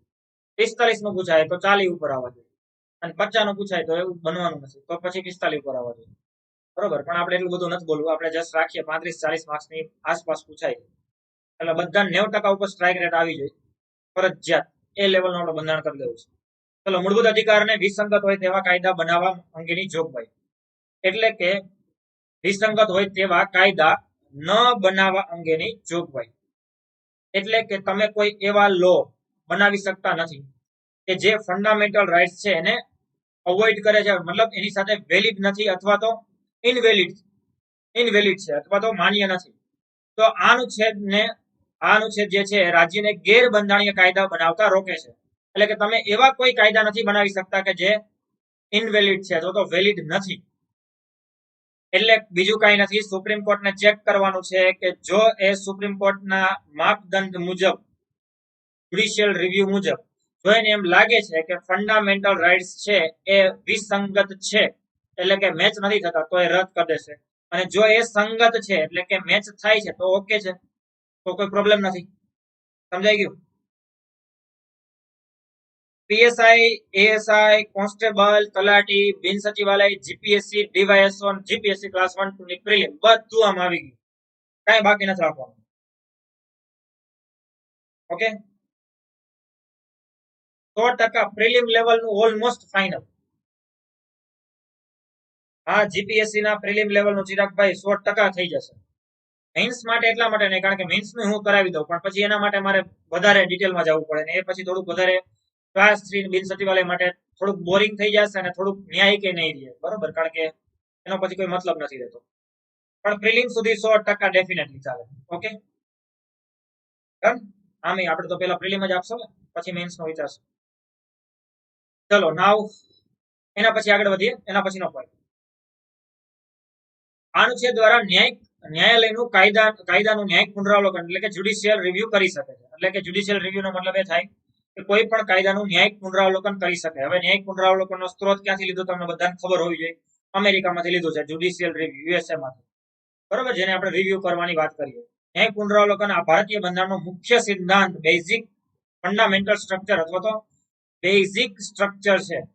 હવે બેઝિક સ્ટ્રક્ચર નો મતલબ શું થાય એમ તમને હજી હમણાં આગળ સમજાવીશ, કે સનદ ભારતી કેસ સમજાવીશ ત્યારે. તેથી સંસદ પણ તેને રદ કરી શકતું નથી. એટલે કે સંસદે ક્યારે એવું ના કરી શકે કે અમે મૂળભૂત અધિકારની અંદર તમે રિવ્યુ કરતા સંસદ છે છીનવી લે, એવું ના કરી શકે. હા, આવો પ્રયત્ન કર્યો તો મેં તમને સમજાવ્યું છે. શેડ્યુલ 9 યાદ છે ને બધાને? શેડ્યુલ 9 યાદ છે? ગોલકનાથ બ્રધર્સ વાળો કેસ, ગોલકનાથ બ્રધર્સ વાળો કેસ બધાને યાદ છે ને? મેક્સિમમ વિદ્યાર્થીઓ હા એ લાઈક કરી દેજો. જેટલા લાઈવ છે તો બધા કરી દેજો. લાઈવ અને શેર કરશો ને મેક્સિમમ, તો એનાથી મને કોઈ આમ બીજો ફરક નથી પડતો, પણ આ બધી વસ્તુ ટેકનિકલ ટીમ અને અન એકેડમીની જે બધી આખી વસ્તુ હોય છે એ બધું માર્ક કરતું હોય છે. બાકી બીજું કઈ છે નહીં, બાકી મને મારી ખબર છે અને મારા વિદ્યાર્થીઓને મારી ખબર છે, બરોબર, કોઈ ફરક નથી પડતો કે રિવ્યુ શું આવશે, પણ તેમ છતાં અમુક ફીડબેક અને અમુક રિવ્યુ ના આધારે ઘણું બધું ડિસાઈડ થતું હોય અને ઘણી બધી વસ્તુ આગળ નક્કી થતી હોય છે, એટલા માટે. ઓકે, બધા વિદ્યાર્થી જેટલા લાઈવ છે ને બધા તો ફટાફટ લાઈક કરી જ દેજો એકવાર, અને મેક્સિમમ શેર પણ કરી દેજો. તમારા બધાના સ્ટેટસમાં, તમારા ગ્રુપ્સમાં તમે શેર કરશો તો આનાથી મને બીજો કોઈ ઇન્ટેન્શન નથી, તમને જ ફાયદો છે. તમને બિન સચિવાલય પહેલા અથવા તો આવનારા જીપીએસસી ના નવા કેલેન્ડર પહેલા ઓલમોસ્ટ બધું બંધારણને ફ્રીમાં આપી દેવાનું ઇન્ટેન્શન થી આમાં જોઈન થયો છે. ચલો, બાકી એવું કરી શકતા હતા કે 30% ભણાવું, 70% એમાં ભણાવું, 50% ભણાવું, 50% પ્લસમાં ભણાવું, પણ પ્લસમાં ભણવાનું જ છે, એવું નથી. પ્લસ વાળા સાથે, પ્લસ વાળા જેને પ્લસ લીધું છે એના માટે છે જ, પણ આમાં કઈ બાકી નથી રાખવાનું, ઓલમોસ્ટ બધું ભણવાનું છે. હવે જો આ સમજાવું છું, ધર્મ હમણાં સમજાવું છું, સમજાઈ જશે તમને. જો હજી એના ઉપર કેસ કહેવાનો છે, એટલા માટે જ કહું છું ને, આનો એક કેસ કહું છું અમે તમને, ગોલકનાથ બ્રધર્સ વાળો. મેં શેડ્યુલ 9 માં કીધું છે, પણ તેમ છતાં રિપીટ કરી દઉં છું. જો અનુચ્છેદ 13 એવું કે છે કે અનુચ્છેદ 13 મુજબ કોઈ પણ કાયદો તમે બનાવ્યો ને, કોણે બનાવ્યો? સંસદે અથવા તો વિધાનમંડળે કોઈ કાયદો બનાવ્યો તો એ કાયદાને પેલા ચેક કરશે. કોણ ચેક કરશે? Supreme court. Supreme court check કરશે. હવે એમને નહીં કરે. તમને કોઈને એવું લાગે છે કાયદો છે ગેરબંધારણીય છે, તમે સુપ્રીમ કોર્ટમાં જાઓ, અથવા તો હા, સુપ્રીમ કોર્ટ પોતાની રીતે પણ કરી શકે છે કોઈ કાયદાને આવી રીતે.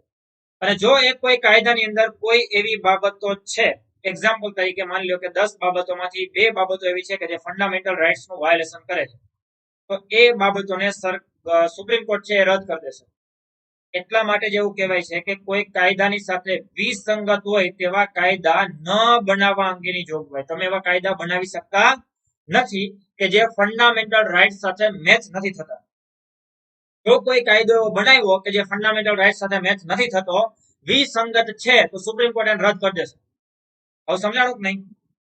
જેમ કે મેં તમને આના પેલા શ્રેયા સિંગલ વાળો કેસ કીધો છે, 66A વાળું, આખું એ જોઈ લેજો એકવાર.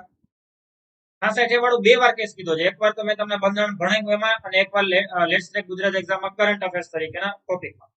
ઓકે, ચલો હજી એનો ડિટેલમાં એક કેસ તમને સમજાવી દો એટલે ક્લિયર થઈ જશે. ના, એનો એક કેસ જોઈ લઈએ. જો એક કેસ સમજાવી દઉં છું. અનુચ્છેદ 13 જે છે, મૂળભૂત અધિકારોને વિસંગત હોય તેવા કાયદા બનાવવા અંગેની જોગવાઈ, એટલે કે તમે કોઈ એવા કાયદા બનાવી શકતા નથી. હવે શેડ્યુલ 9 ની સાથે મેં તમને ભણાવ્યું, પણ ફટાફટ એક વાત એકવાર સમજાવી દો એટલે તમને સમજાઈ જાય.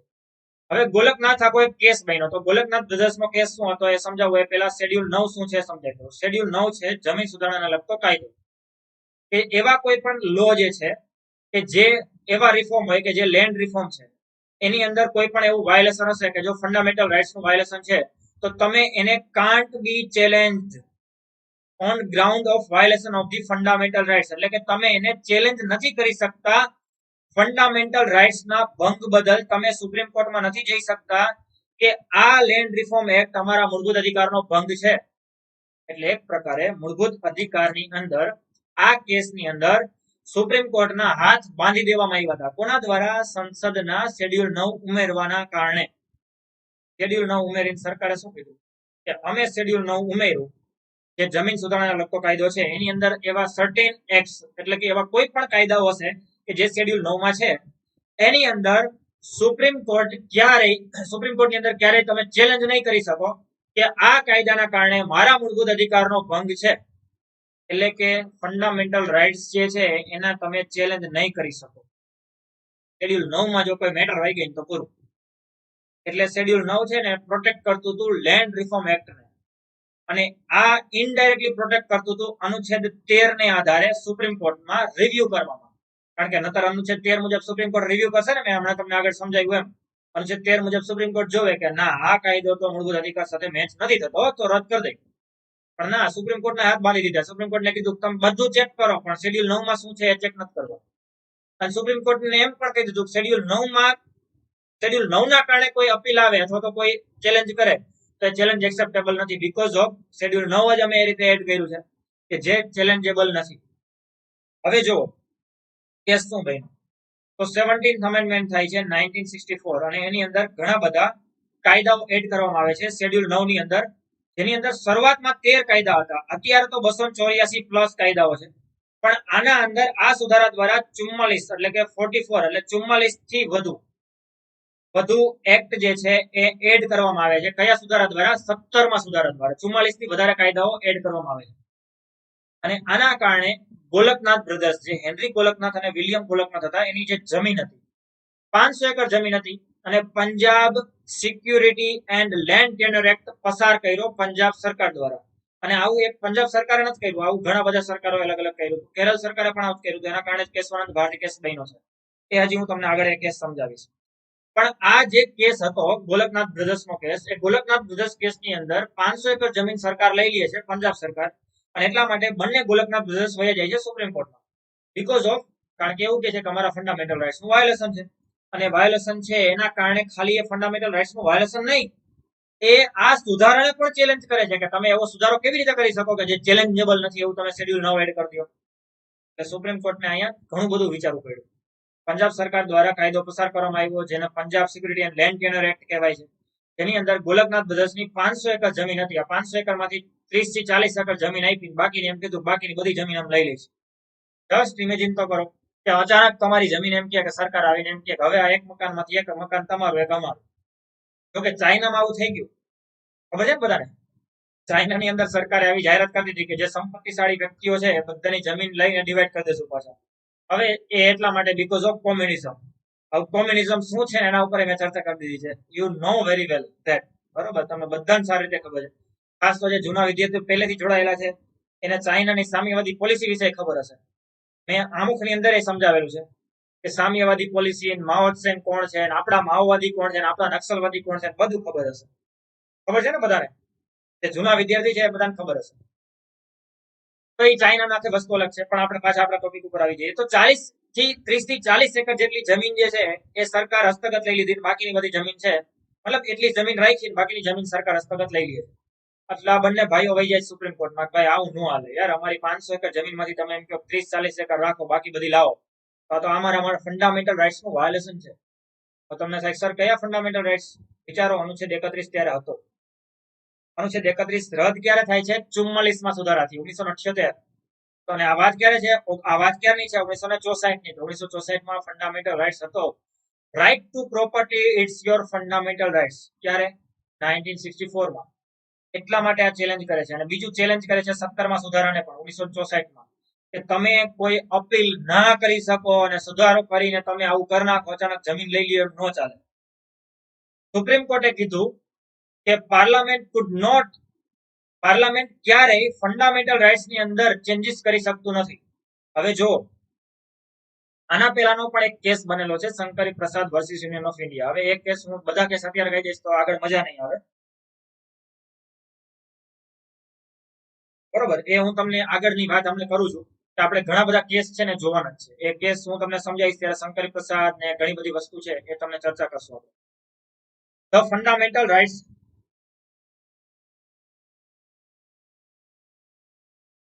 સર શું કહો છો?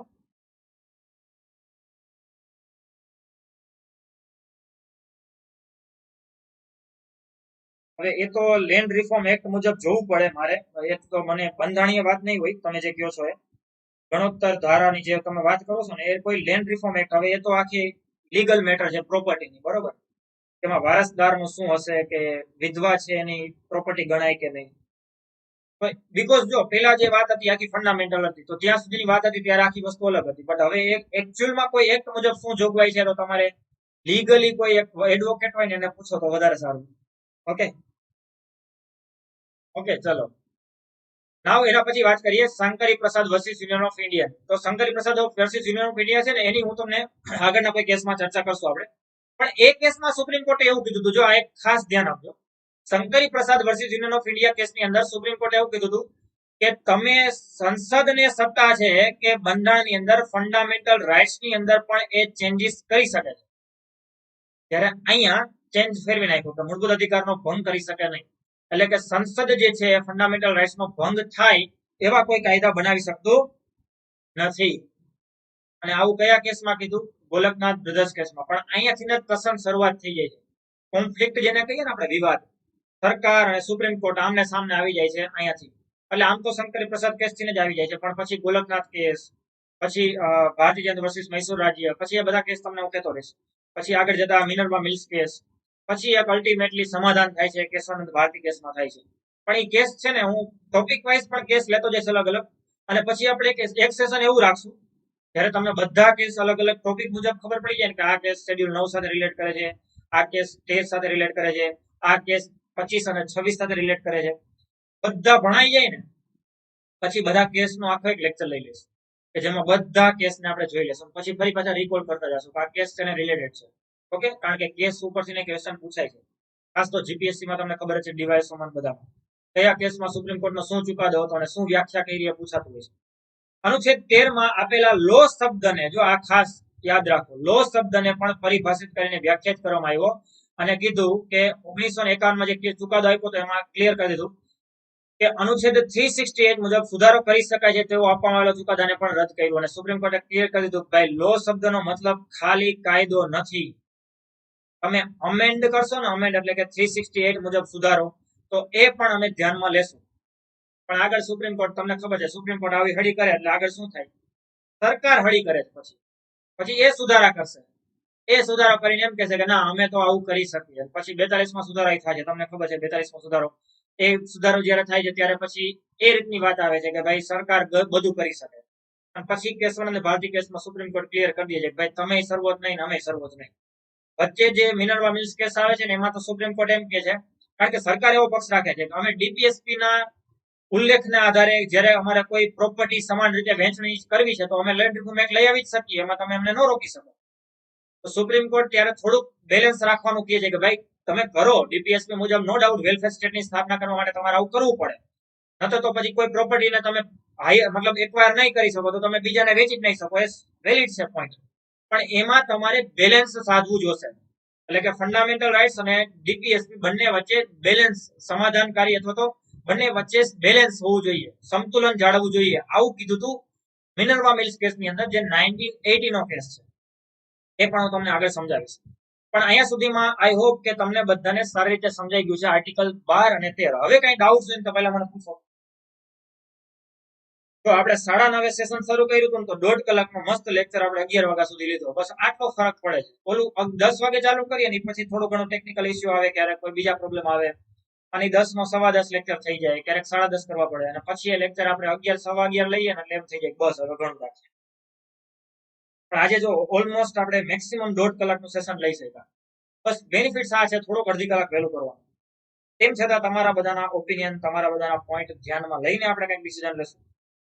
ઓકે, અને બીજું એ પણ છે પ્લાન કે જો 9:30 નો લેક્ચર હશે તો 11 વાગે આપણે એક્ઝેક્ટ લેક્ચર પૂરો કરીએ તો કરી દઈએ ને, તો 11 ને 5 આપણે અનએકેડમીમાં સીધા શિફ્ટ થઈ જાય અને અનએકેડમીની અંદર ફટાફટ ક્વિક રિવિઝન ટેસ્ટ, જેને આપણે કહીએ ટાઈમ નહીં લેવાનો, સીધું ટાઈમ આપવું, ક્વેશ્ચન કાંઈ એક્સપ્લેનેશન નહીં, કારણ કે જે આપણે ભણ્યા છીએ એમાંથી ન જશે, સીધે 20 મિનિટની અડધી કલાકમાં ફટાફટ ટેસ્ટ પૂરી કરી નાખીએ. તો આ ટાઈમ બે વસ્તુ થઈ જાય, એક તો રિવિઝન થઈ જાય, સોરી આપણે એક લેક્ચર ભણાઈ જાય. એ લેક્ચરના બહાને ઘણી બધી વખત એવું થાય કે તમે લેક્ચર મિસ કર્યો હોય તો તમને ટેસ્ટના કારણે લેક્ચર જોવાની ઈચ્છા થાય કે આપણે ફટાફટ જોઈ લઈએ, જેથી કરીને સરકાર 11 વાગે ટેસ્ટ લેવાના છે તેની અંદર આપણે ટેસ્ટની અંદર સારો સ્કોર કરી શકીએ. બરોબર, ચલો તો આટલું રાખીએ છીએ. નેક્સ્ટ લેક્ચરમાં આપણે એનાથી આગળ વધશું, વધારાનો ટોપિક જે છે જોઈ લેશું. બીજું, તમે અનએકેડમી સાથે જોડાવા માંગતા હોય તો બિન સચિવાલય જીપીએસસી, એટીડીઓ, પીએસઆઈ બધી તૈયારી કરતા હોય તો કરી શકો છો અનએકેડમી સાથે જોડાઈને. અને બિન સચિવાલય માટે પણ હું પ્લસનો કોર્સ લોન્ચ કરું છું આ મહિને, અને 1 મહિનાનું સબસ્ક્રિપ્શન 1400 રૂપિયાનું પડશે, 24 મહિનાનું 8400. અને ફાયદો તમને આમાં જ છે, કારણ કે 24 મહિનાનું 8400 માં પડે છે, પણ ઈ વિધાઉટ ડિસ્કાઉન્ટ. ડિસ્કાઉન્ટ જો તમે લેશો, ઝાલા 10 કોડ યુઝ કરશો તો ડિસ્કાઉન્ટ મળી જશે 7560. તો 7560 માં તમને વધારાનું ડિસ્કાઉન્ટ સાથે બેનિફિટ થઈ જશે. બીજું, 24 મહિનાના સબસ્ક્રિપ્શન ઉપર 3 મહિનાનું વધારાનું સબસ્ક્રિપ્શન અત્યારે મળે છે. તો મેક્સિમમ શેર કરજો, અને જેને લાઈક ના કર્યું હોય બધા લાઈક કરી દેજો. સર, મિલકતનો અધિકાર નાબૂદ કર્યો પણ મૂળભૂત અધિકાર છીનવી લીધો છે, એમ જ થયું કહેવાય ને. તો મિલકતનો અધિકાર કયા કારણ પર રદ કર્યો છે? પ્રિતેશસિંહ, એને રદ કર્યો છે ડીપીએસપી ના આર્ટિકલ 13 મુજબ. જે ડીપીએસપી છે, directive principle of state policy છે પ્રિતેશસિંહ, એ ડીપીએસપી ની અંદર જ્યારે વેલફેર સ્ટેટની સ્થાપના કરવી હોય તો તમે ફંડામેન્ટલ રાઇટ્સનું વાયોલેશન કર્યા વગર અથવા તો તમે લેન્ડ રિફોર્મ એક્ટ લઈ આવ્યા વગર પોસિબલ નથી કે તમે બધાની વચ્ચે સમાન સંપત્તિ વહેંચી શકો. અને એટલા માટે પણ જ્યારે આનું વાયોલેશન એક્સ્ટ્રીમ લેવલે થવા માંડ્યું ત્યારે સુપ્રીમ કોર્ટને ક્લિયર કરવું પડ્યું કે ભાઈ તમને 100% છૂટ છે, તમે ડીપીએસપી મુજબ તમે તમારી રીતે અમેન્ડ કરો, અથવા તો તમે ફંડામેન્ટલ રાઇટ્સ એવા લઈ આવો, કાયદા લઈ આવો કે જે ફંડામેન્ટલ રાઇટ્સ નું થોડુંક રીઝનેબલ તાર્કિક રીતે વાયોલેશન છે, પણ એ લેવલે નથી વહી જવાનું કે ડીપીએસપી ને તમે મહાન બતાવી દો અથવા તો ડીપીએસપી ને તમે એટલા બધા આગળ કરી દો કે ફંડામેન્ટલ રાઇટ્સ સાઈડમાં થઈ જાય. સમજાઈ ગયું? હજી એ હું તમને એક્સપ્લેન કરવાનો છું આગળ. હજી આપણે ઘણું બધું જોવાનું છે. હજી કઈ ક્વેશ્ચન ક્લિયર છે તમને પ્રિતેશસિંહ? સમજાઈ ગયું છે?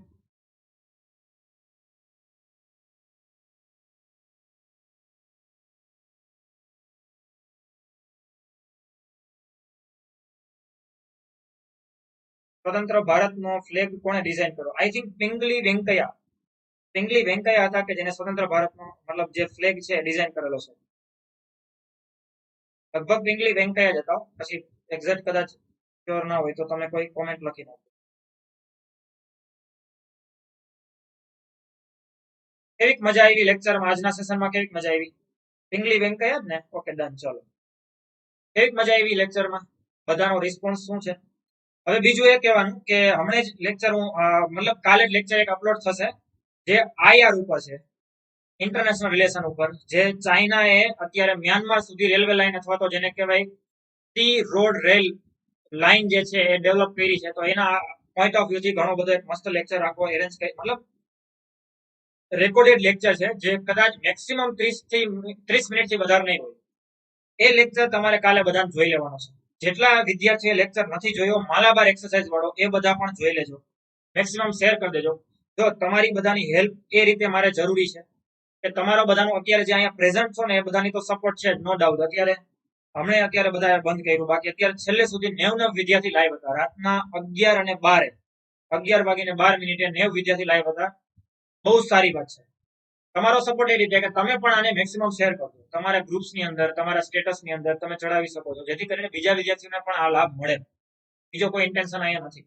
ઓકે, અને કાલનો રેકોર્ડેડ લેક્ચર જે હશે આઈઆર નો, એ પણ બધા જોઈ લેજો અને મેક્સિમમ શેર કરજો. એ રેકોર્ડેડ હશે પણ એ તમે લાઈવ ની જેમ જોઈ શકો છો, પછી એ રેકોર્ડેડ રહેશે. ક્લિયર? ચલો, આટલું રાખીએ છીએ. કાલે મળશું આપણે લેટ્સ ટેક ગુજરાત એક્ઝામમાં જ. હવે કાલનો ટાઈમ જે છે એ હું તમને કાલે સેટરડે છે ને? ઓકે, ચલો કઈ વાંધો નહીં. કાલ તેમ છતાં હું પ્લાન કરું છું કે કદાચ આઈ વિલ ટ્રાય, કારણ કે નતર આપણે સેટરડે સન્ડે રજા રાખીએ છીએ, પણ હવે ઘણો ટાઈમ રજા રાખી છે એટલે કાલ નથી રાખી. કાલે હું લેક્ચર લઈ લઈશ, પછી 9:30 નો લઈશ અથવા તો 10 વાગે. ઓકે, તો એ તમને મળી જશે નોટિફિકેશન. ચલો, આટલું રાખીએ છીએ. Thanks all of you. જય હિન્દ, જય ભારત.